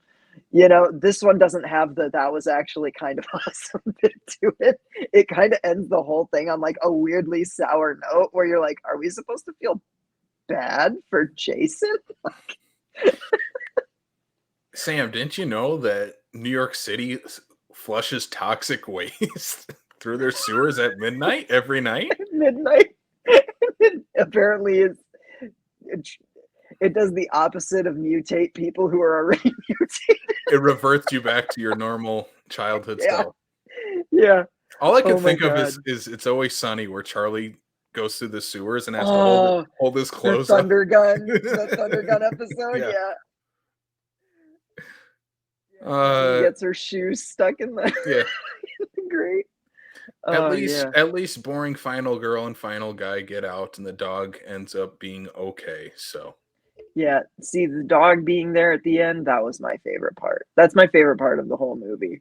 And I always forget about it too until I watch it again. And then I'm like, oh God, does Jason come back again? Like, I always forget that it's just the dog. And then it's just the dog, and they walk away and they roll credits. And I'm like, oh, I guess that's one way to end a slasher yeah, movie. I a few other trivia things. Speaking of the dog, there was supposed to be a scene where Jason kicks the dog. Kane refused to do it. Thank you, Kane. Good. Oh Um, my God. some of the things they originally had planned, like I said, the boxing in Madison Square Garden. There was supposed to be Jason on top of the Statue of Liberty. They were also supposed to go to Yeah. Brooklyn Bridge and the Empire State Building within this movie. So we get Times Square. Deal with it. Yeah. $5 million budget, $15 million gross, it looks like, on this movie. So one of the lowest grossing of the series. Yeah. Oh my God, for 5 million, I'm shocked that they were even able to get into like that must have been some guerrilla filmmaking. I doubt any of that 5 million was able to go to an actual permit, right? No, they definitely had to have a permit to shoot in New York City, Yeah. but they weren't Yeah. there for very long. No, they couldn't have been. Had to have been like a day or I two. think it's a day or two. Yep. Sam, final thoughts. Jason Takes Manhattan, Friday the 13th, Part 8. So I know I pooped on this movie a lot in this conversation. But I do genuinely kind of love Yeah. it. It's dumb. Like it's not a good movie. It's one of the weaker ones in the franchise, but I mean, I've kind of said it on this cast even too. The last year when I rewatched this series, I just really kind of refound my love for Jason and these movies and this series in general, and I like all of them, and this is no exception. So yeah, if you like Friday the 13th, this is a perfectly fine entry in the series to me. Yeah. Like, it's not the first one I'm gonna watch. It's not even the second or third or fourth, but it's one of them. So, although I say that, and I did watch it 3 times in the last year, so don't listen to me. I must really like this movie. Yeah. It's one of them. I think that's the best way to sum up this as a Friday the 13th movie. It's one of them. Yeah. Yeah, I don't care for this movie. I would probably give it a 2 out of 5. It's probably about where I'm sitting think on it. I don't even remember what I gave it. I probably gave it like 3.5 because I'm an idiot. You're a crazy person. I am. Yeah, the rewatch here did not help my. Yeah, I gave it 3.5. Yeah, you're a crazy person. Did not help with my enjoyment to this. I think it's the weakest of the Paramount movies for sure. Maybe the weakest of the series. I don't know. Yeah. It might be, honestly. I think I can't remember. No. Maria's least favorite is 4, 4. which 4 is down on my ranking too. I don't get what everybody likes Y'all are about 4. crazy. I don't like 4. Yeah, But crazy. Crazy people. 6 is still far and away the best. Jason Lives is incredible. Jason Lives rules. All right, Sam, are you ready? All right. I'm ready. All right. This is your warning. 1 hour, 35 minutes into this for Scream 6 spoilers, because there's no way to talk about this movie without talking about spoilers. So Can we just say like what we rated in general, like just a general like I liked it, I didn't type of thing, yeah, and then go into spoilers? let's do it. Should we? Just to Let's give do them it. a little taste? Little Okay. tease for Little when they tease. watch it. Yeah. Okay. So I loved this movie. It was pretty much an instant hit. I was lukewarm on Scream 5. And I mean you were too, and I Yeah. think you still kind of are on that one. Scream 5 has definitely grown on me in the last year, and especially with this one. I loved Scream 6. It is a flawed movie. It's got some imperfections, but what it did really worked for me. And I really like this. I'm excited to see where they take this franchise next. And I ended up giving it 4.5 stars because I really dug this one. So Yeah, I was pretty lukewarm on Scream 5. So going into this one, I was still very excited, still liked the movie. I don't think there's a bad Scream movie, and I yep. still don't think so. I think this is definitely one of the best Scream movies. I don't know where it ranks yet, but like for me, first one is like obviously always number one, always will be. But number 4 and number 2, I think, are neck and neck for that second spot. I think 6 is going to be right in that conversation for me. 4, 2, and 6 being like, man, which one of those is the second best of this series? I think it's great. Definitely recommend watching this on the biggest screen possible. It's also the last thing I'll say. It's the scariest Scream movie. So just know that going in. It's actually one of the most tense, one of the most scary of the series. So both recommends from us. Yeah. All right. Spoilers. Okay, so now really is the spoiler. All right, here's the spoilers. Giving everybody a chance to pause because I'm going to spoil it right away. Pause. I'm the winner. Yeah, Casey won the bet. Although we both had surprisingly really good off the cuff guesses. Me and Sam basically wrote Scream 6 without writing Scream 6. We both predicted the opening kill. We both predicted that Tony Ravioli was going to be one of the killers, and we are correct 5 minutes into this movie.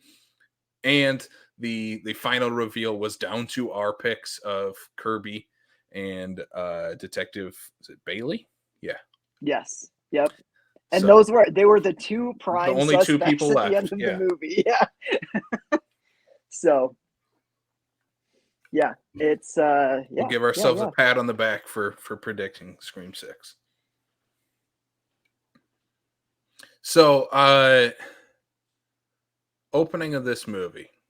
So let's get into the cold open completely. Is that cool? Yes. Okay. The opening scene. Sorry, I texted Maria because I know she's in the other room and she hasn't seen it yet, and I don't want me to like shout out something and have it like spoil the whole thing. So I just texted her. I was like, spoilers. Put headphones on or something. So the movie opens again with a phone call, and I think it's pretty clever how this movie opens with its phone call. It's a phone call to a restaurant. Mm-hmm. This New York City restaurant. Unlike Jason Takes Manhattan, we're in New York City this entire time. We are. We are. Well, or at least Vancouver standing in New York. Yeah, but it's at least the setting. The setting is New York City. Might not have been shot all in New York, but yeah. Opening kill though. Yeah. I think this is what most people were predicting. We were correct. I like how this movie pretty much right away sets the tone for what we're going for here, in that this is going to have a lot of I'm going to use a George Lucas quote. It's like poetry. The Scream Yeah. movies do have a lot of that. This one, especially, this feels like a companion piece to Scream 2, where Yes. Absolutely. Samara Weaving is a film professor, and there are film students throughout this movie, and it takes place at obviously the university with them. Our characters who are in high school now as college students. Yes. And what's interesting about the call is like it doesn't even open as a Ghostface call. And he's done that before, but this just feels like very different because like we as an audience know it's Ghostface. Samara Weaving is slow on the uptake. Yeah, she should have known this. She's seen all the Stab movies. Yeah, she's the Rebecca McKendry stand-in, and I guarantee you Rebecca McKendry would not go into an alleyway. Down a dark alleyway on a phone call with a guy she's never met. Yeah. Rebecca McKendry would know better. It does make me wonder, though, if this character is sort of, I don't know. Maybe it's just because the only horror movie professor I know of is Rebecca McKendry, but yeah. I don't know. Hey, the Radio Silence guys are huge fans of all things horror, so I definitely wouldn't put it past them because there are plenty of Easter eggs very early on in this movie to other, I guess I would say, smaller things. Like, obviously, we get a Jason Takes Manhattan Easter egg in the opening of this movie, but we also get some other little Easter eggs in this. Like, so the movie opens with Samara Weaving. She gets killed right away, which is kind of what we were expecting. Something that, again, the Scream movies haven't done. Usually, if she gets killed right away, you see Ghostface mask, and then we'd cut to whoosh, Scream 6 on the title card. Instead, we get Ghostface just taking his mask off right away in this movie, and you know who he is. Yes.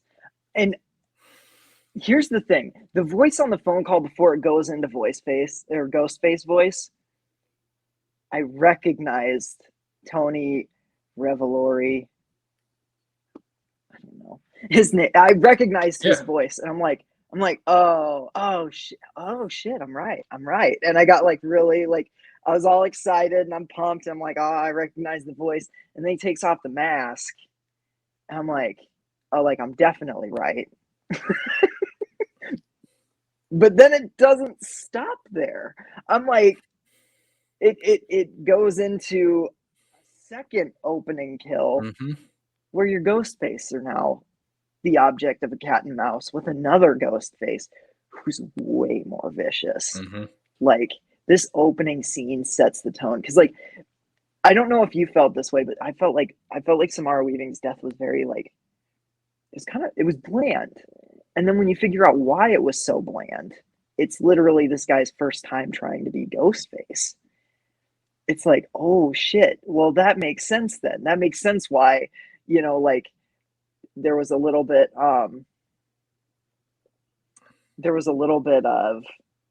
oh my God, why did I lose my train of thought? I'm sorry, dude. Like, there's not a whole lot of character behind the kill. It's just he stabs her in the gut a bunch of times. Yeah, and it just like, and it doesn't feel all that vicious. It feels almost like, it feels kind of timid, actually. Like, it doesn't feel as like, oh God, like this is, like, it feels like you're watching someone inexperienced. And I think that, like, that's a testament to the stunt performers that are behind the Ghostface mask in this movie. Like, they've given Ghostface a different personality this time around. And they differentiate between who's behind the mask. And I think they even do that as the movie progresses. Like, you can tell who's behind the Ghostface mask in this one, I think, more so than any of the other ones that have come out before. Yeah. Like, there's questions going around about it, even in the first one, like, is it Stu or is it Billy? And like, people have their like theories and everything. But I think in this one, it's a little bit more like, once you know who it is, it's more cut and dry. And I think the stunt performers, like, there had to be conversations about who it was behind the mask. And maybe it's because, I mean, spoilers for Scream 5, but if you haven't seen it at this point, like, come on. I think maybe Radio Silence took the criticism of how was it that little, like, Amber was in the Ghostface mask to kill Dewey? You know what I mean? Mm-hmm. Like, because when Ghostface stands up, like, he's very much taller than Dewey. He's like, you know, and suspension of disbelief, that never bothered me much in Scream 5. It didn't. Yeah. But I think they took that to heart because in this one, like, you can tell who, like, when we get into the third act, we'll be able to explain more of that. But yes, yeah, agreed. Obviously Scream is always known for taking horror tropes and subverting them. Mm-hmm. And for me, 5, I don't think did a great job of it, besides its opening kill. And actually, I read this somewhere where someone's like, the opening kills of this movie are of the entire series are the most inventive part of each of the movies. Yes. Whereas the final act tends to kind of remain the same. And I agree with that because you look at, you know, the opening of the first one obviously is iconic. 2, you get another, I think all of these pretty much are. Yes. You get the movie theater opening. 3rd one, you get Cotton Weary's death. Yep. 4th one, you get the multiple stab openings. Which that one, and you're like, which one of these is real? And you finally get to the real one at the end. 5, you get the subversion of your opening kill isn't a kill. Yep. And this then one you get the opening kill that turns into someone killing the opening killer, which I think is perfect. It's a great way to open this of the Ghostface that the characters, our main core 4 is going after. I should have read the plot. Maybe I should have read the plot of this movie like I did the Jason Takes Manhattan. Oh, yeah, I didn't even think about that. Yeah. Well, let's do it. Let's get into it right now. I guess we're into spoilers. Yeah. So taking place 1 year after the events of Scream 5, Sam, Tara, Chad, and Mindy, the core 4, find themselves in New York City, but they are unable to escape the horrors of Woodsboro as a new Ghostface killer haunts the streets of New York. But what subverts the opening is that Ghostface kills the people that are going to kill them. Yes. And such a great opening. We find out right away that Tony Revolori, who plays Jason Carvey, again, obvious nod to Jason Voorhees. I think it's a nod to Dana Carvey too. Yeah, it could be. Absolutely could be. Dana Carvey, with SNL, and being in Halloween 2, with this being like the sequel. Yeah. I don't know. I think there's some multiple layers to the Carvey last name. Also, just being carving something. Yeah. And so he plays Jason, and then there's this roommate Greg that we get to see later in another homage to a different horror franchise. But he gets a phone call right away, and we end up having a Ghostface getting a Ghostface call. And it's so great. Obviously, you can tell that Jason and Greg are huge horror fans. They have posters, they have Psycho posters on the wall. They're big into Giallo. Yeah. They have a Last Podcast on the left poster. There's an Ice Nine Kills magnet on their fridge. They're watching Jason Takes Manhattan. Yep. And he thinks it's his like partner in crime on the other line, just kind of like messing with him at first. And we also find out that they were roommates or classmates of Richie. Yes. Yep. Who is the killer in the last movie.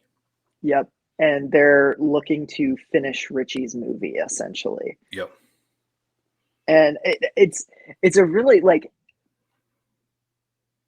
for as like, why is this happening, as the first call is with Samara Weaving, like, why is she being this dumb? Why is this Ghostface like this obvious about everything? Like, this next call is a very tense cat and mouse game. Yes. Like, it's very much like it keeps you in suspense because you genuinely don't know if it's just going to be the other Ghostface messing with him, or if it's, you know, obviously a different Ghostface.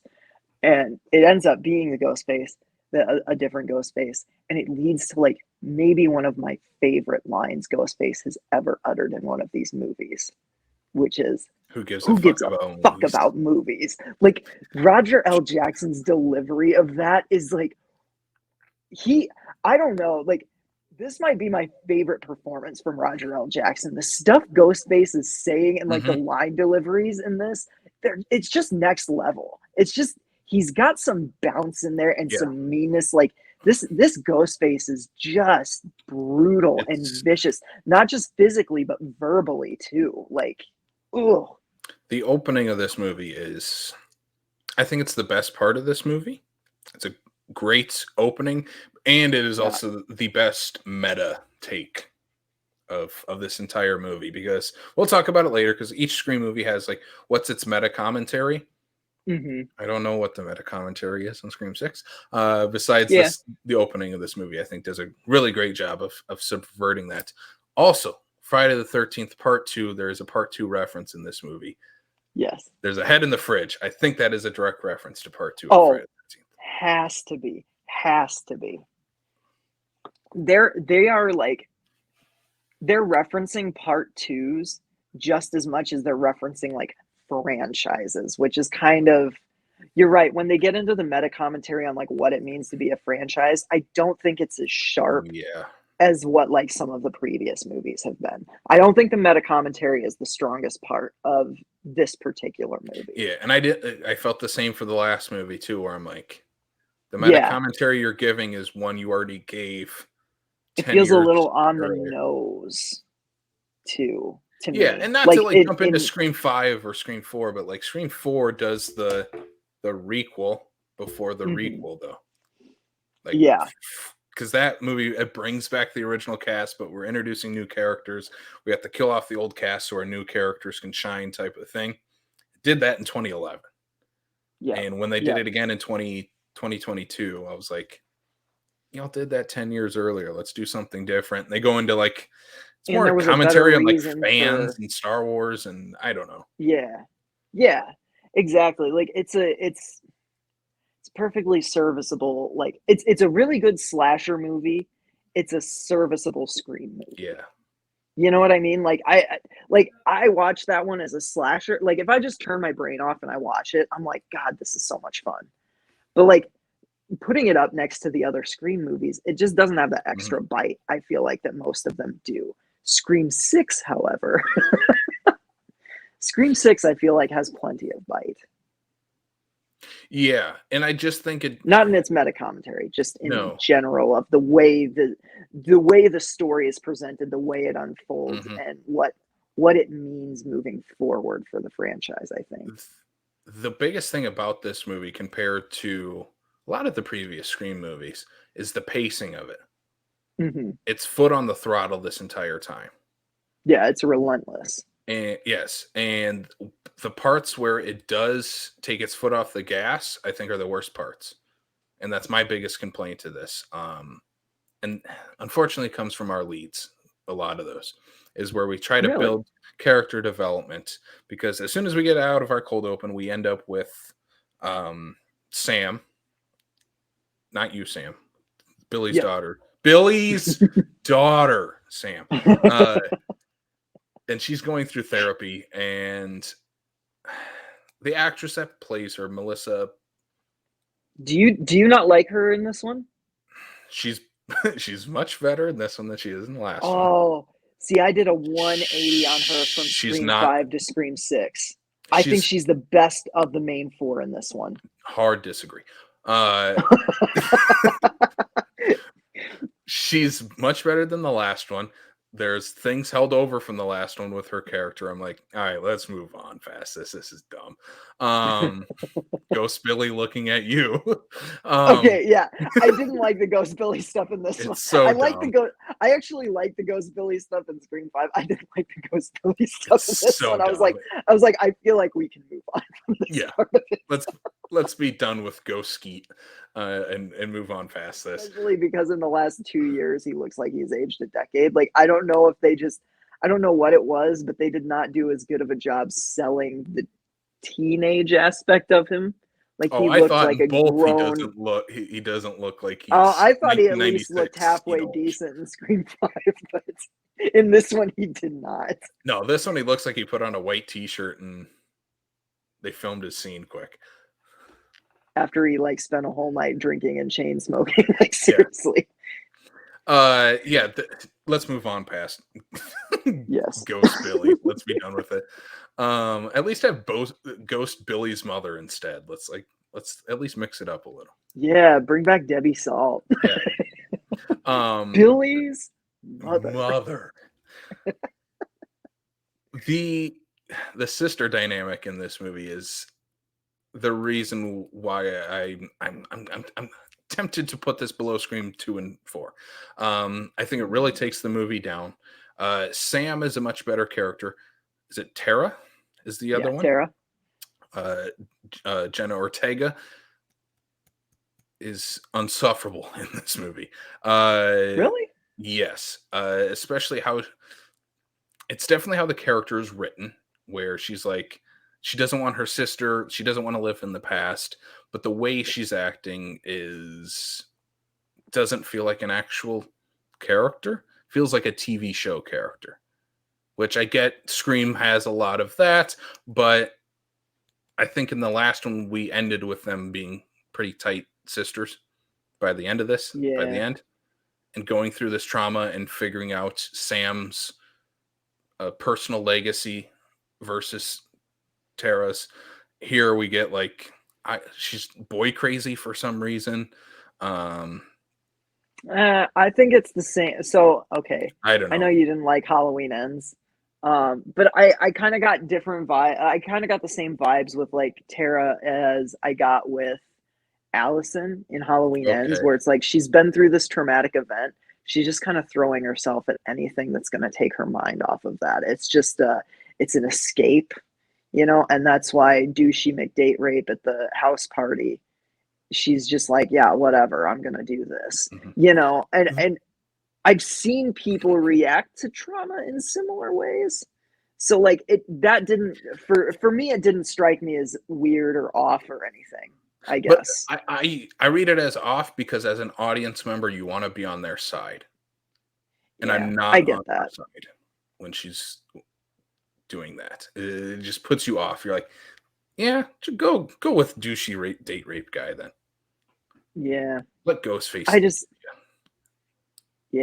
I don't know. I like it because it kind of sets up the Chad thing too, where he kind of steps in. Yeah. And I kind of wish the movie just focused on that instead, because that works a lot better. I think that's the relationship you should have focused on in this movie. Yeah, because I agree. They did the sister stuff in the last one. Yeah. Let's focus on moving past that and integrating the rest of the group with them. Yeah, I get that. Yeah, I get that. We get the party scene, which again, this movie is like littered with cameos in the Halloween parties and in the subway. Sam, I know you said you didn't recognize this one. The biggest one I saw in this, there's a hot rod costume at this party. I know, I missed it. I wish I hadn't. And it's someone just wearing the like jumpsuit and the yellow cape, and it says Rod on the back. And I was like, oh my god, why is there a hot rod reference in this? It's because the Radio Silence guys are cool as shit. Yeah. They're Lonely Island fans. I know. They gotta be. They gotta be. Yeah. So yeah, the party scene happens, and you've got obviously some tension between Jenna Ortega. You've got and Sam. And see, that stuff didn't bother me. Like, I actually really liked that stuff in this. I thought the way the characters were written were 1,000 times better than in Scream 5. I thought they actually had relationships with each other, and I love that Jenna Ortega was not just confined to being in a hospital in this one. I think out of all of the final girls that get confined to a hospital, she's one of the better ones in Scream 5. But I was just glad to see her actually get something better to do than just scream and be terrified. And maybe that's why it felt jarring when she was kind of like acting out and being like, no, like get away from me. Like, I want to live my own life. Because like, we didn't get much of Tara as an actual character in the last one, I feel like. you Yeah. know, and this is a girl who's had a largely absentee mother, who until recently has had a largely absentee sister. Like, she really hasn't any family except for her friends, who are all now either butchered or almost butchered or tried to butcher her. Yeah. And so I kind of get it. I kind of get it, you know? Well, yeah, I don't know. I would have rather have them be like maybe she's too attached to her sister or something like that. I Yeah, I think there's better character developments they could I have could done with see the that. sisters. I We could also see that. get introduced to the rest of the cast. We get slutty redhead. We get nerdy roommate who looks Yeah, like nerdy roommate. who They're looks they're like the all just stereotypes. The the guy from Halloween Ends. the Mindy's anime girlfriends, Yeah, like, we get hot guy from across the hall. yeah, like literally just all stereotypes, but all played pretty wonderfully Yeah, they're by fun. They're fun like characters. You they're know who all they fun are. Yeah. characters. Yeah, yeah. I mean, sorry, jumping ahead a little bit, but I love the subway sequence with Mindy and the room and like Chad's roommate, where they get stuck on the same subway car together, and she's like, "He's Ghostface," Yeah. and she keeps like looking. I'm like, "Don't even look at me," Yeah. like She just like giving kept him making attitude faces the at whole him.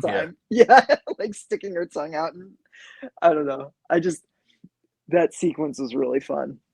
Yeah. Chad and Mindy are the best new characters introduced from Oh 5 and 6 by yeah, far. We get both of them feel like Randy and Dewey mixed together, but also being yeah. very much their own thing too. Oh, by the end of this movie definitively states that um Mason Gooding is like that Chad is the new Dewey. Like, Chad is the new Dewey at the end of this. Like, they put that stake in the ground. Yeah, and that's where I argue. So that's where I argue that this movie, the commentary doesn't work is when we get into this. So that's pretty much right Yeah. away.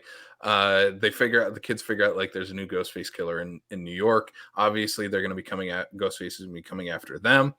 Um, we get the rules scene Hmm. where Mindy is explaining the rules. This time, it's the rules of a franchise.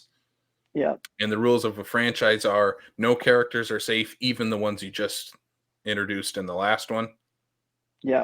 And except all the characters you introduced in the last one and the ones coming back are all safe. yes. So And I don't. here's the thing though. Here's the thing.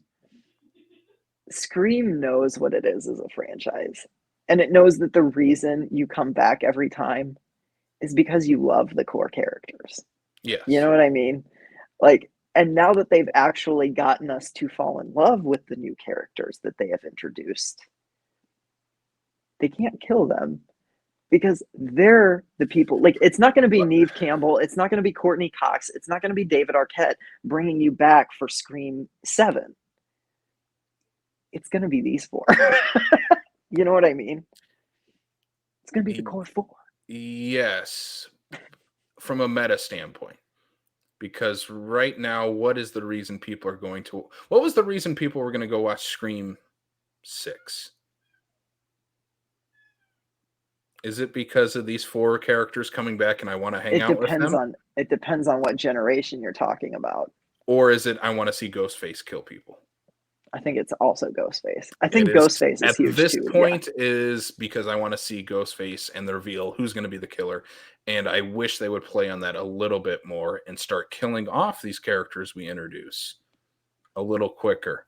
Because the Yeah. reason, especially when you get to Scream 3, is that, oh my God, we have David Arquette, Courtney Cox, and Nev Campbell, and all three are going to survive because we like hanging out with them. They're the reason we come watch a Scream movie, right?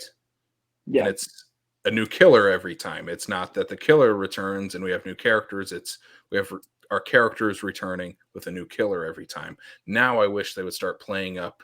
We have the same. I would love a same killer, and we have new characters. See, You know and what I mean? that's I what I would think. love to I see a think they'll start returning. playing with that. I hope we do. we get a returning killer at some point in the series to at least go full circle I in our meta take. I think they tease it in this one. I think we're going to get it in the next one. I said that last time, but maybe I part think they're 7 just is that. trying to keep people talking. You're talking about the Stumacher stuff. Yeah, I think they're just trying to get people to keep talking because it creates buzz in this franchise. it Um, does. But at some I point, I think you have to do it and somehow subvert it. I don't know what the subversion is, but You know maybe what he I think they should saved do? them. I don't know. No, you know what I think they should do? Especially if they want to ever bring Neve Campbell back. Stu Macher is in hiding, and he's the opening kill. Yeah. I think that would bring Sydney back. I think that'd be reason enough to bring Sydney back, and then you have her for one more movie. I don't think you need to bring Sydney back. I actually really like that she was not in this, and I like the way that they handled that, where Gail literally just has the one line where it's like she deserves her happy ending. She's not coming, and I was like, yeah. Yes, yes, and Like no. Well, what would the they bring reason her be up. for her to come in? Like what would the reason be for her to have come to New York? Where would she have even fit into that story? Like that's what I want to know, you know?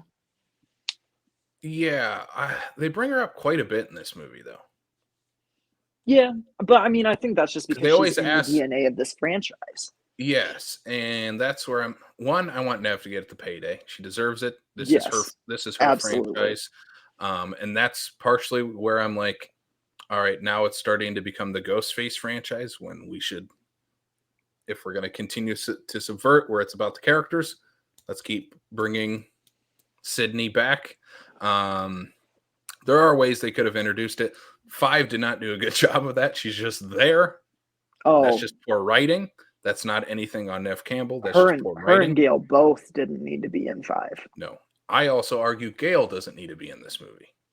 So Gail shows up. I agree, but I She's think she's one of doing. the best parts. Oh, I was so happy when she was in it. I think she has one of the best chase scenes in it. Um, Yep. but when she shows up, she's doing typical Gail stuff. See, and I And love it's that. fun. I love that she just kind of Yes. reverted back. Yeah. She's like someone else. So Gail in this, she writes a book on what happens in the last movie and just reverts back to old habits, gets punched in the face. And it But was she like, doesn't at but her first, but her because Sam excuse. takes the Yeah. swing and misses because she ducks it and she goes, please, you think that's the first time? And then Jenna Ortega just comes in and right hooks her. Ah, Yeah. I love that moment. It's fun. It's a fun moment. And her excuse of like, well, someone was gonna write a book on it. Why shouldn't it be me? Yeah, I guess you're right. Yeah. There's one character thing. We're jumping all over the place, but there's one character thing I didn't like with her. Okay. She doesn't need a boyfriend. No named See, I liked guy. it because No there was named there. guy in apartments. Yeah, but my favorite part was when unnamed boyfriend gets thrown through a friggin' bookcase, and then you've got that dope ass shot of Ghostface just standing there. Yeah. She has a great chase scene again, kind of harkening back to Scream 2 of Yeah. her chase with Ghostface and that. I also never realized. Again, I looked up trivia on this, and I didn't put 2 and 2 together till I saw that. This is the first time Courtney Gail Cox has ever received a call. has gotten a call. Yep. Here's the I thing, guess though. they reference it in the movie, and I just didn't pick up How on it. But that's cool. how the fuck would that Ghostface know that though? Unless she like wrote it in one of her books that she'd never gotten a call. Yeah. So I guess maybe that's the case. But yeah, I just thought it was really funny when it's like, this is the first time we've talked. And I'm like, you're like the 6th Ghostface. Like, what? Yeah. How do you know? She had to have written it in her book. Yeah, she had to have. Some Now that I'm snide thinking comments about of it, like, it's like, somehow I've never gotten a call. yeah, I was about to say nothing seems sacred with Gail. She would spill everything. Yeah. So And they also point out of like the fan theories of at some point Gail is going to be a killer. I don't want that. I think no, that would be awful. I think we could get it, but I don't know I if it don't would want work. it. I don't don't know think if it it. would work. I don't think it works with her personality. Yeah. Like she's ruthless, but she's not that ruthless. You know what I mean? Mm-hmm. Uh, again, this is one of the most tense Scream movies. We get some really great scenes throughout it. The Gale one being one towards the third act of this movie. Yeah, But the scene in the apartment is great, that where has like Rear Window vibes. where we get Ghostface in the room of the redheaded roommate, Yep, which pays off later. Um, but we get like the hot boyfriend from across the hall seeing it yep. in And he's his window, trying to trying to yell, warn them. and they're all just like in the kitchen having a heartwarming core four moment. Yeah. Meanwhile, like Ghostface is in there eviscerating someone. And that's the scene with the four at the table, I think, is the best character work for Yeah, them I four. agree. Especially when they're like, I like when she says she's been sleeping with hot guy from across the hall, and all of them are like, yeah, we knew that. Oh, we knew it. And Yeah. Stephanie's like, yes, just be friends. Yep. It's not that Yep. hard to do. Absolutely. I love the core four in this. I think the dinner scene and just their in general, their interactions with each other, just I don't know. And like Mason Gooding and Jasmine Savoy Brown as like Chad and Mindy, they're incredible. Hmm.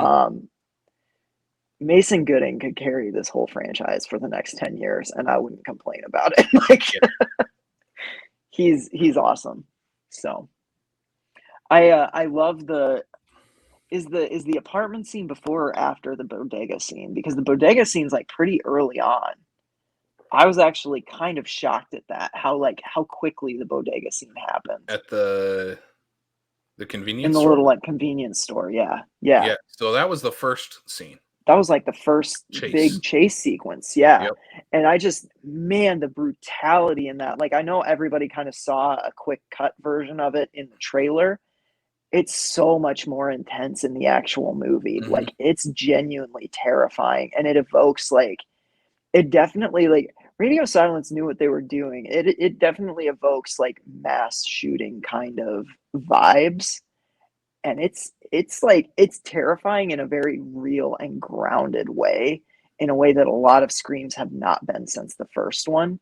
Yeah. And it's pretty fucked up. Like It's tense. yeah. Yeah. Yeah. I think that bodega scene is perfect. I know people were complaining about the shotgun. I'm like, he's in New York. He's gonna be going like Ghostface is gonna be going up against people who are armed, and that creates new opportunities. And then when you figure out who Ghostface is, Yeah. particularly who the Ghostface is in that scene, because you know who the Ghostface is in that scene. Oh yeah, that makes total fucking Hmm. sense. You know, I, yeah, yeah. Yeah. It's And again, like it's no stranger to this franchise to have Ghostface with a gun. yeah. He usually is out of costume when he has said gun, but it's Hmm. not anything different than the rest of the franchise. I think that's honestly my least favorite chase scene of this movie, though. Oh really? Yeah, I think the apartment scene with the ladder is great. I love Yeah, that scene. the subway stuff is incredible. I We'll talk about it, but I love how the trailer is cut for that too. Hmm. And then obviously then the final act, not really a chase, but a fun set piece. But the apartment scene is so great with the use of New York City apartments having this Yep. escape ladder is their only way in or out of this apartment, where they use it as a bridge from Hot Guy's apartment to theirs. Yeah. And you know what's going to happen, and it's like, oh my gosh, who's it going to happen to? Yep. Uh, And it happens happens to poor girlfriend. to poor anime girlfriend. She We knew nothing she about was you. my yeah, but she was so spunky and fun. Like you didn't get to know her very much, but like just in the short screen time she had, I kind of fell in love with her. Like I was like, oh man, I hope she lives and she's in like the next one. And then as soon as that scene happened, I'm like, oh, she ain't gonna be around. Yeah, I mean, she probably would have died before the cops showed up anyway, because she was Yeah, bleeding out she's profusely. I mean, she got gutted. Like Yeah, I was like, man, like it's probably she if you get even. across the ladder, I don't even know if you're gonna make it, but at Yeah. least you won't get like eviscerated. And then she got eviscerated anyways. Hmm. Um, God, that scene was brutal. and like Ghostface just violently rocking the ladder. Mhm. It was just like, oh my God. And it just took forever too. Like they drew it out, not enough for you to lose tension, but enough for you to just be like, oh my God, just get it over with. Just get it Mhm. over with. Oh God, because you knew it was coming.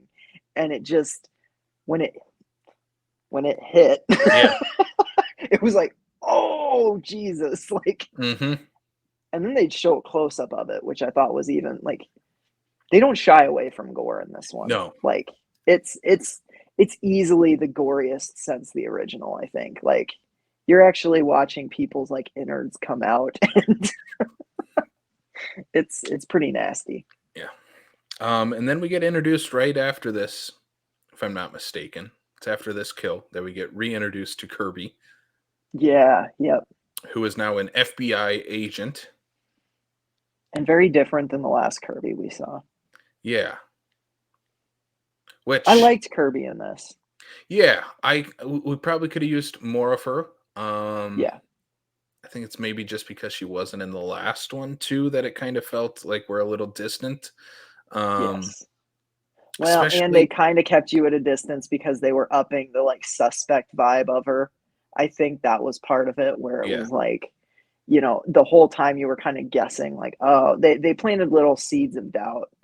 And I feel like that's part of why maybe we didn't get full Kirby this time. I hope next time we do. yeah. I hope she's back for Scream 7. I also think we got enough of her in a couple scenes with our new characters. There's the one scene where she's with Mindy and they're talking about their favorite horror movies, Yeah, I like that one which a is lot. great. And then there's another scene where, again, the better of character moment stuff where Gail is talking to Sam Mm, about hmm. family, Yep. and Kirby is talking to uh, whatever Jenna Ortega's character, Tara, Tara. Yep. about like why she joined the FBI and she wanted to be the monster that they're afraid of. And I think again, those both work for building Kirby as a character and one that we still recognized as the same character from the fourth film. Yeah. Absolutely. Absolutely. I do like I liked Kirby in this. I hope that she's maybe an even bit like I thought she was integral. I mean, she was obviously integral to this one. But I hope she's just more baked into the main dynamic in the next one, Hmm. if that makes sense. Yeah. Because I feel like she was more peripheral in this one, which she was in Scream Hmm. 4 too. Maybe Kirby's best in small doses. I don't know. But Yeah. But also, the tough thing is going forward with her is she kind of filled the Randy role in yeah, four, and now we have two Randys, so it's like we need a third one. Me as a yeah. Randy fan, I'm like, yeah, we could. Why not? I was about But to say, like, pretty much every fan of this is a Randy. So, yeah, like, that's true. That's true. you can't have More, too many audience surrogates, right? yeah, that's true. But no, I liked her reintroduction here. I also like that just this little moment of when Sam recognizes her. Because it's like, oh yeah, duh, they would have gone to school together. She would probably Yep, know who she is. yep. Oh, Nice little 100%. character moment. Especially Yeah. since she was like a freshman when the Ghostface killings were happening in 2011, Hmm. which it's crazy to me. I never even thought about it. Like, I was literally the age of the kids in Scream 4. Like, I have a Scream 4 came out my senior year. I was gonna say I have a theory, and maybe we fall into it. I don't know. That your favorite Scream sequel is when you're in high school. Hmm. My favorite is still 2, though. But 4 is really good. I do Hmm. love 4. I don't know. I don't know. Or at Yeah. least you like the ones that came out when Yeah. you're in high school more Oh, than yeah. most people do. I think that's Yeah, true. I agree. I definitely think that's true because I know I like Scream 4 more than a lot of people. Hmm. I And I think think Scream 4 people is in tremendous. their early 20s or high school age like Scream 5 a lot more than we do. Yeah. Oh, yeah. 100%. I was just listening to, I think, yeah, like Drum Dums did a live, he did like a live chat where they talked about all spoilers with like a couple other people. And there was a younger YouTuber or streamer on there who who said like, you know, the first four were just kind of ones that he had in his collection, but he just pull them out every once in a while. Like he's like, the first one's a classic, but it was never really my franchise until Scream 22 came out, and that was when it like really hit for me. And like Mm-hmm. that makes sense. Like there's a whole generation that's probably like that, where it's like, you know, these four movies that came out before I was really into horror are good, but there's something about like the discovery, like the renewal of a franchise specifically for you that like Yeah. just strikes a chord, I think, you know. Mm-hmm. And I Because think that's essentially what these are. They're movies, like they're made for fans of the originals, but they're also made to entice new people into it, you know. mm-hmm. It's So your entry. Scream is your entry before you watch like even Friday the 13th nowadays, yeah. Oh or yeah, the 100%. original Halloween, or I'd argue that Ghostface is bigger than any other slasher icon in this day and age. Like yes, genuinely. yeah, I'll agree with that. Um, let's go to the subway scene because I think Yes. it's so great because the marketing for this movie, the first trailer you ever saw was that little tease of the core four on the subway, Mm-hmm. but it's cut to look like they're all in the same subway car together, Yep. but they're And they get actually separated. split up in the movie, and I'm like, oh my god, that's genius! What a great way to add tension in this movie, where your first teaser you share of the movie is them all together on this subway, but in reality they're not. Well, It especially makes when you feel in like the no one's safe. teaser. Oh yeah. Because like in the teaser, you see like Ghostface's glove go over Mindy's mouth, you know, and like you're Hmm. like, oh shit, you know, like and that's like that's terrifying. But you're like, at least there are people around her, you know. Hmm. And then the movie happens and she gets separated from the rest of them. And then she, not only that, she's further separating herself from the only other person that she knows on this subway. And I'm just like, oh no, oh no, like she's gone. And I mean, she wasn't, because she's one of the four that has plot armor. She's the core four. Yep. Um, that plot armor is Mm, really heavy this time around.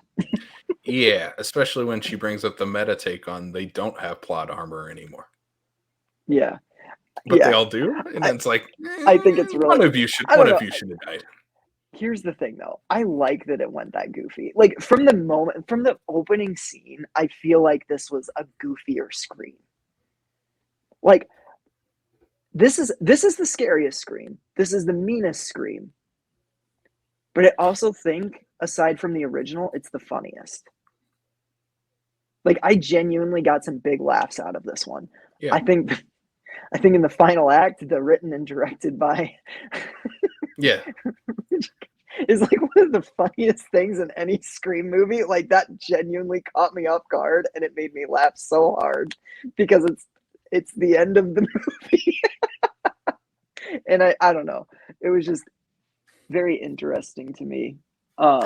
This How I much feel of the like the humor was in there from the get-go, you know? yeah, I feel like the franchise is morphing into more of a traditional slasher franchise than a Yeah. meta metatextual franchise, Yeah, I especially in think this one, so. because it feels like we are when you get to the third act, there is even before that, when they enter the Ghostface lair, where Hmm. it has all this memorabilia and it's nostalgia porn in this movie, and it's just showing off Yeah. all the previous Ghostface and stuff.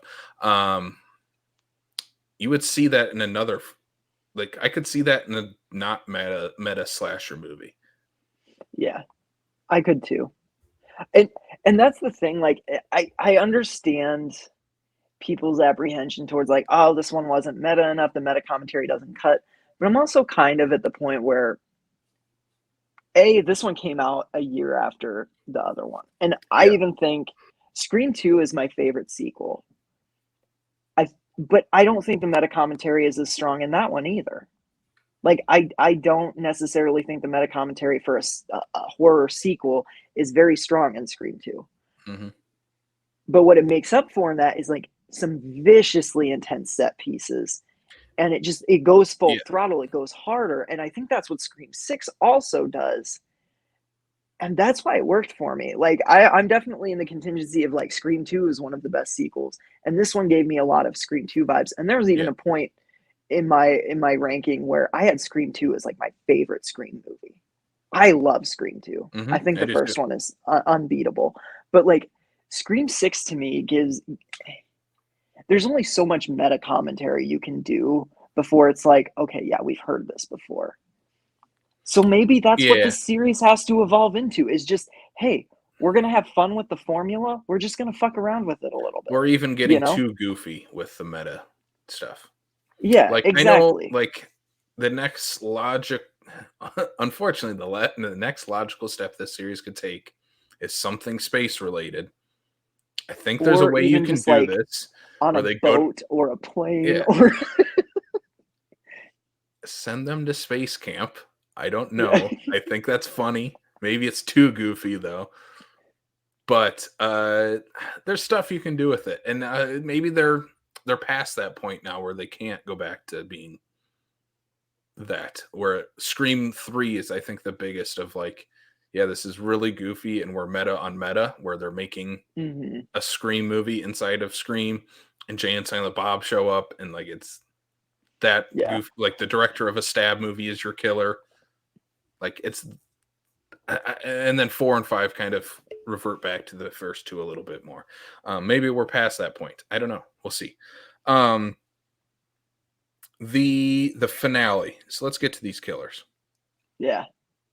I know Um, this is probably where we differ a lot okay. because this I'm not gonna lie to you, this is maybe my favorite Ghostface reveal since the original. All right. So I genuinely love this reveal. I like I said at the top, I predicted this correctly. It is um what's his name? Dermot I'm Mulroney yeah, as Detective Bailey. Detective Bailey, who turns out to be the father of Richie, Yep. Okay, who so also there was has a sister who is the redheaded roommate, and a brother who is the nerdy roommate of Chad. yes. So Go ahead. did you catch earlier in the movie when the roommate, I think her name's like Blair or something, was talking about her brother who had passed in a car accident. Yeah. And when she said that, I'm like, no, she's talking about Richie. Like, and I genuinely thought that. Like, I was like, oh shit, like that she's one of the killers. She's 100% one. And then she dies. And so I was like, oh, it's not them. And like I knew that like Dermot Mulroney had like lost his son or whatever, but I hadn't put that together because like once Blair died, I was like, oh, well, whatever. Like I just I lost that train of thought. And so this movie genuinely kept me guessing because it did throw me off the scent. And I know there are a lot of people saying that it was like the most predictable, that like they called it like, an act in. And I generally think people sometimes say that just to sound smarter than the movies and they, Sam, I predicted it before I even saw the movie, so yeah, that's true. But you know what I mean? I don't know. yeah. I just really like this and I thought the reveal was cool. I thought the motive was cool. Does it stretch credibility a little bit that he was able to pull all of this off? Oh, for fuck's sake, yeah. But Yeah, but all the every Scream Scream movies, movie's yeah. done that. Like the first one, it's two dorky high school kids who just like horror movies that managed to pull off this massive killing Mhm. spree. Like it's Scream. What are you looking for? Overt realism. Oh, yeah, the third one is freaking The long lost Sydney's brother. long lost brother that her mom had before her and left him in LA. I don't yeah. He goes back to Woodsboro and she turns him away. And so he goes to Stu and Billy and he puts the idea. And I'm like, wait a Listen. minute. Okay. Wait a minute. Wait a minute. Sam, the one thing I'm going to ask us to do to rank in this is the killer reveals. Okay. So Okay. so the killer reveal in this one I don't love, even though I predicted it. I don't love it just Yeah. because I think it's really basic and boring. Where it's Okay. Richie's dad and brother and sister, and they're gonna be the ones that finish his movie Richie's for him. father. And I just you don't know enough about Richie from last time to care about it to hold over to this one. I did love the Jack Quaid cameo where they like had a babyface Jack Quaid who was like making movies, and Yeah, I thought that was kind of a those are neat fun. touch. Yeah. You also don't know enough about the two siblings, Oh, I agree with that. I agree with that. especially the brother, where he's just there in the entire movie. He probably has like what 5 lines of dialogue before the finale.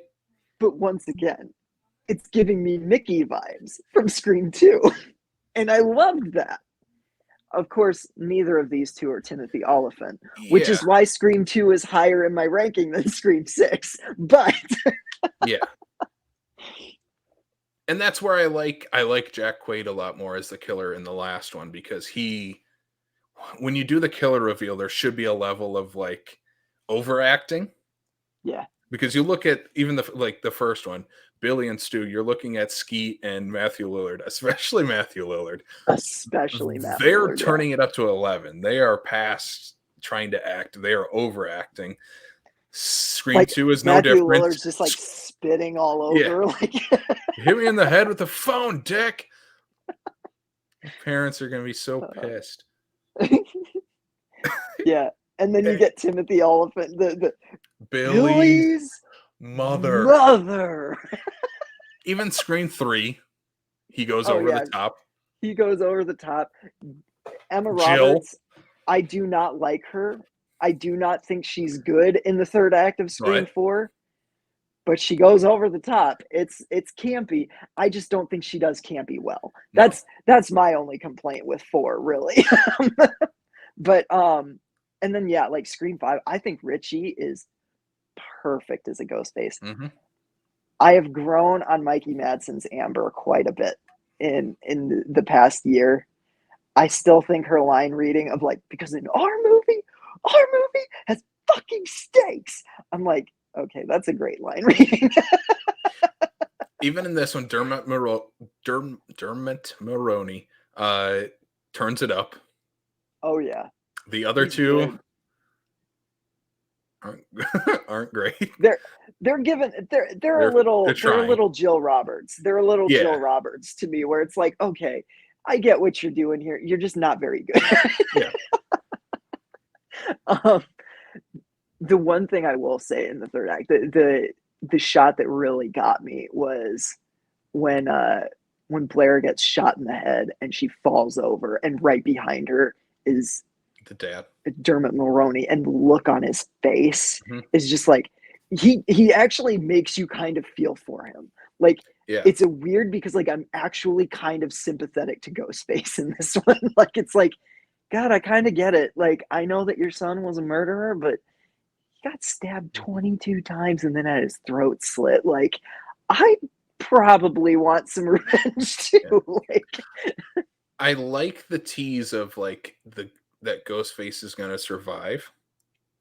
But then there's this look between the sisters where it's like, he doesn't deserve to. Yeah. And I'm like, I kind of like that. Yeah. The like, yeah, I'm not a killer like you or whatever. Mm-hmm. But you did fuck with my family. like, oh, it gave me Your Next vibes a little bit. Mm-hmm. I Yeah. can see that. Yeah. And then you get the always shoot him in the head, the killer always comes back moment, and Kirby gets the final kill, which I like a lot. The TV. Yep. Yeah. And see, here's the thing. It's like second To me, it's like the third reference to Stu in this one. Yeah. Oh, because yeah. the first one is them saying like, "Oh, do you really think he's dead?" There's rumors of. Yeah. Mindy says like some offhanded comment like, "If you even think he's dead." Yeah. Then the redheaded killer is like, "I'm wearing Stu's because he was my favorite outfit." Yep. And then you get the TV death. Kirby's great And line. see, I saw it in a movie once. Yeah, which is great. Mm-hmm. So the TV death too is like, to me, that's Radio Silence saying like, yeah, okay, we teased you with Stu, but Stu's fucking dead. Like, no one's gonna get up from having a fucking TV pushed into their head. I wouldn't object. I think they should do it yet. I think it's one of the most clever things they could still do in this series. At least meta take on it. our friend Derek had a comment about this where it was like, well, as you're watching, you can feel this franchise trying to stay on the rails. And I don't necessarily disagree with that. But my thing is, maybe it shouldn't stay on Yeah. the rails. Maybe we should get something that's just fucking wild. And if that means Stu's back, baby. The thing you asked earlier was why would Sydney return to this franchise? What if Stu is the If killer? Stu was the killer, Sydney would come back. Oh, 100%. And you could even have like a Halloween type of standoff. Like you could almost, it would be really weird if like the marketing, if the marketing for the Scream movie was literally like, no, we're going to tell you who Ghostface is. Ghostface is Stu. The first then, trailer like, should reveal Matthew Lillard as Ghostface. Yeah. We already know. Yeah. And to me, that's almost like a bigger hook of like, oh my God, well, what are they going to do since we already know who Ghostface is? And like have that, like, I don't know, have that, it could be really funny if Scream 7 was that, where they're like, Stu's back, Neve's coming back, it's a legacy sequel, showdown, like 20 some years later or whatever.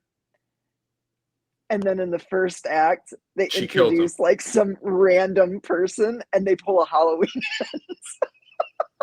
but they're commenting on it the whole time. Or yeah, she kills him. I'm telling you, if they bring Stu back and Stu's like the opening kill, that would be so cool to me. Mm-hmm. I don't know. It'd be interesting. Yeah. All right, Sam. Because like Stu has rich parents. Is it that weird to think that maybe they just like pushed it under the rug? Mm-hmm. Gave him some money to go into hiding somewhere. Mm-hmm. Sure, they were pissed because he threw a party. But... Yeah. You threw a party without us? My mom and dad are going to be so mad at me. All right. Final thoughts, and then let's get to it. Let's rank our killer reveals too. Oh, yeah. Okay, so my final thoughts, or do you want to do killer reveals first? Let's do final thoughts quick, because I don't have much else to say. I think this is my final thoughts are very briefly. This is one of the better Scream sequels. It does a good job of building tension, scares, bringing callbacks into the franchise. It's missing that meta take, but I think it's a much better upgrade for our core 4 characters from Scream 5. Yeah. I'm really excited for another movie with all these characters and what they can do. I'm just hoping that we can add some meta take into it and add another layer to the Scream franchise. Opening is one of the best of the series. Yeah. I would mirror almost everything you said. I love this. This is my I think in my actual ranking, this is 3.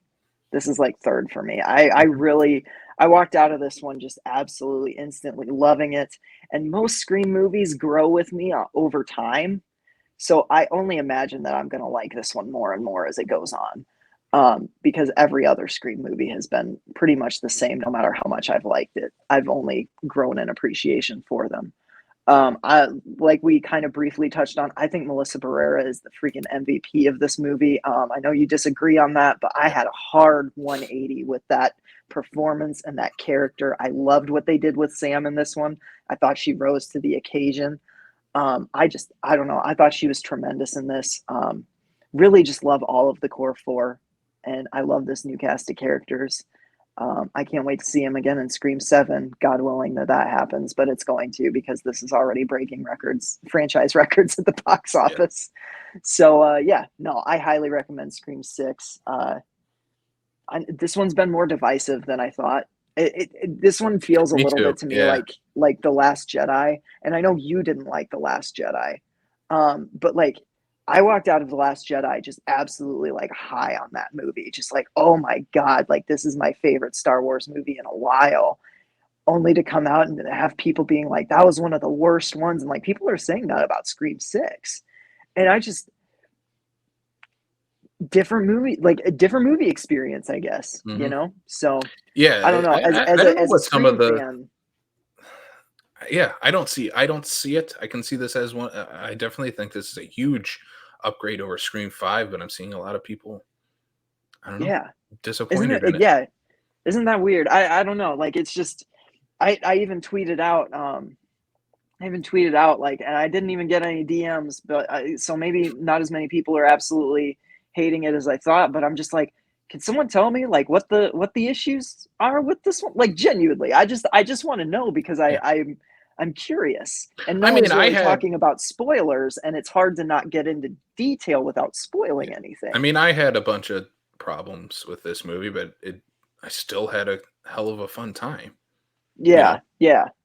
So maybe it's just that. Maybe it's just like some of the problems bothered people more, or like Mhm. things just irked them slightly more than what they did with me. Because I don't know. Like, yeah, there were flaws. There were definitely like moments of like, "Are you serious right now?" But none of it. I don't know. None of it mattered when I was. I literally chewed off like 4 different fingernails during this movie. So yeah, I dug it. All right, let's get to these I killer loved it. reveals quick. Okay. I'm gonna spout mine off while you get yours. Yeah. Uh, First one, the best. Billy and Stu, perfect. Uh, Horror movies don't make killers; they just make them more inventive. Yep. Two, Billy's mother. It's over the top. It's dumb. Yep. It's fun. Scream 2 is great. I would then go Scream 3. I Really. I think it's bonkers enough. It's dumb. It's not what you would expect. It still at least has like we're bringing in a trilogy. You always bring things back to the original. It at least does that. It's dumb, but it still does it. Roman's fun. I like the overacting. Then I'd go Scream 4, mostly because it subverts the final act where it's then we figure out. Supposed to be Jill. Yeah, Yeah. I do like that concept. I honestly just wish it was anybody except for Emma Roberts in that role. yeah. Then I'd go probably I think I'd go this one and then Scream 5. Okay. Okay. We're Could gonna have interchange different those two. ones. I don't know. So the first one is my number one. Mhm. Yeah. Like that's a given. I'd actually agree with you that 2 is my number 2. I genuinely think I think 6 is my number 3. Hmm. And then it goes 5, 4, and 3 for me. And 4 would be higher if it weren't for I don't Charlie is a nothing ghost face. Like I don't feel anything about Charlie. And there's something about Emma Roberts. I mean, I know you have like performers that like they just don't work for you. Emma Roberts is one of those for me. Like Okay. I don't know, there's just something with her that I can never invest fully in one of her performances. Me Um with her, she always feels like she's stuck as a Disney actress, a little bit, yeah. Yeah, and I kind of like that in that one. I that's don't know. fair. It's not the best, Yeah. but I like it. Yeah, it's not bad, but I I don't know. That's how I would do. I really don't like the Scream 3 third act. I Yeah. the reveal to me is like the worst one in the series. I think Roman's boring. I don't really like his motivation. It's dumb. I don't know. Yeah, it really is. But I mean the Scream 6 one is too, and like maybe not the motive, but like how is really dumb. It's like, no, how did this Mhm. happen? But that doesn't bother me nearly as much as like, no, that's just a dumb, that's just poor writing. Yeah. I don't know. All right. So Well, should we wrap this this was a thing fun up? episode. This was. Yeah. We told you it was going to be a long one. We were over 2.5 hours into this. So, All yeah, right. go check out Scream 6. Definitely both of us recommended it. Obviously, we both spoiled it, but we are excited for another. Bring on some more Scream. Yeah. All All right. Well, right. Sam, Yeah. where can people find this podcast if they have just stumbled on it for the first time? Well, you can subscribe to Screams from the Basement on Apple, Spotify, Google, Stitcher, and Anchor. And you can also follow us on socials. Where can they follow us on socials, Casey? They can find us Screams from the Basement, Facebook, Twitter, Instagram, and on YouTube as well. We're trying the YouTube game. So The YouTubes. yes. Is that it? Is that all we got going on here? Yeah, I think that's so. it. I think so. Cool. So please let us know what you thought of Jason. Let us know your thoughts on Jason Takes Manhattan and Scream 6 if you had it. If you have had the chance to see it, please do not spoil anything. If you do comment on one of our socials about this, let's keep it spoiler free, at least until this movie hits VOD. Let's try to do it. Absolutely. Well, all guys, right. Sam, are you ready? I'm ready. All right. For Screams from the Basement, I'm Casey. And I'm Sam. Thanks for tuning in. And sweet screams.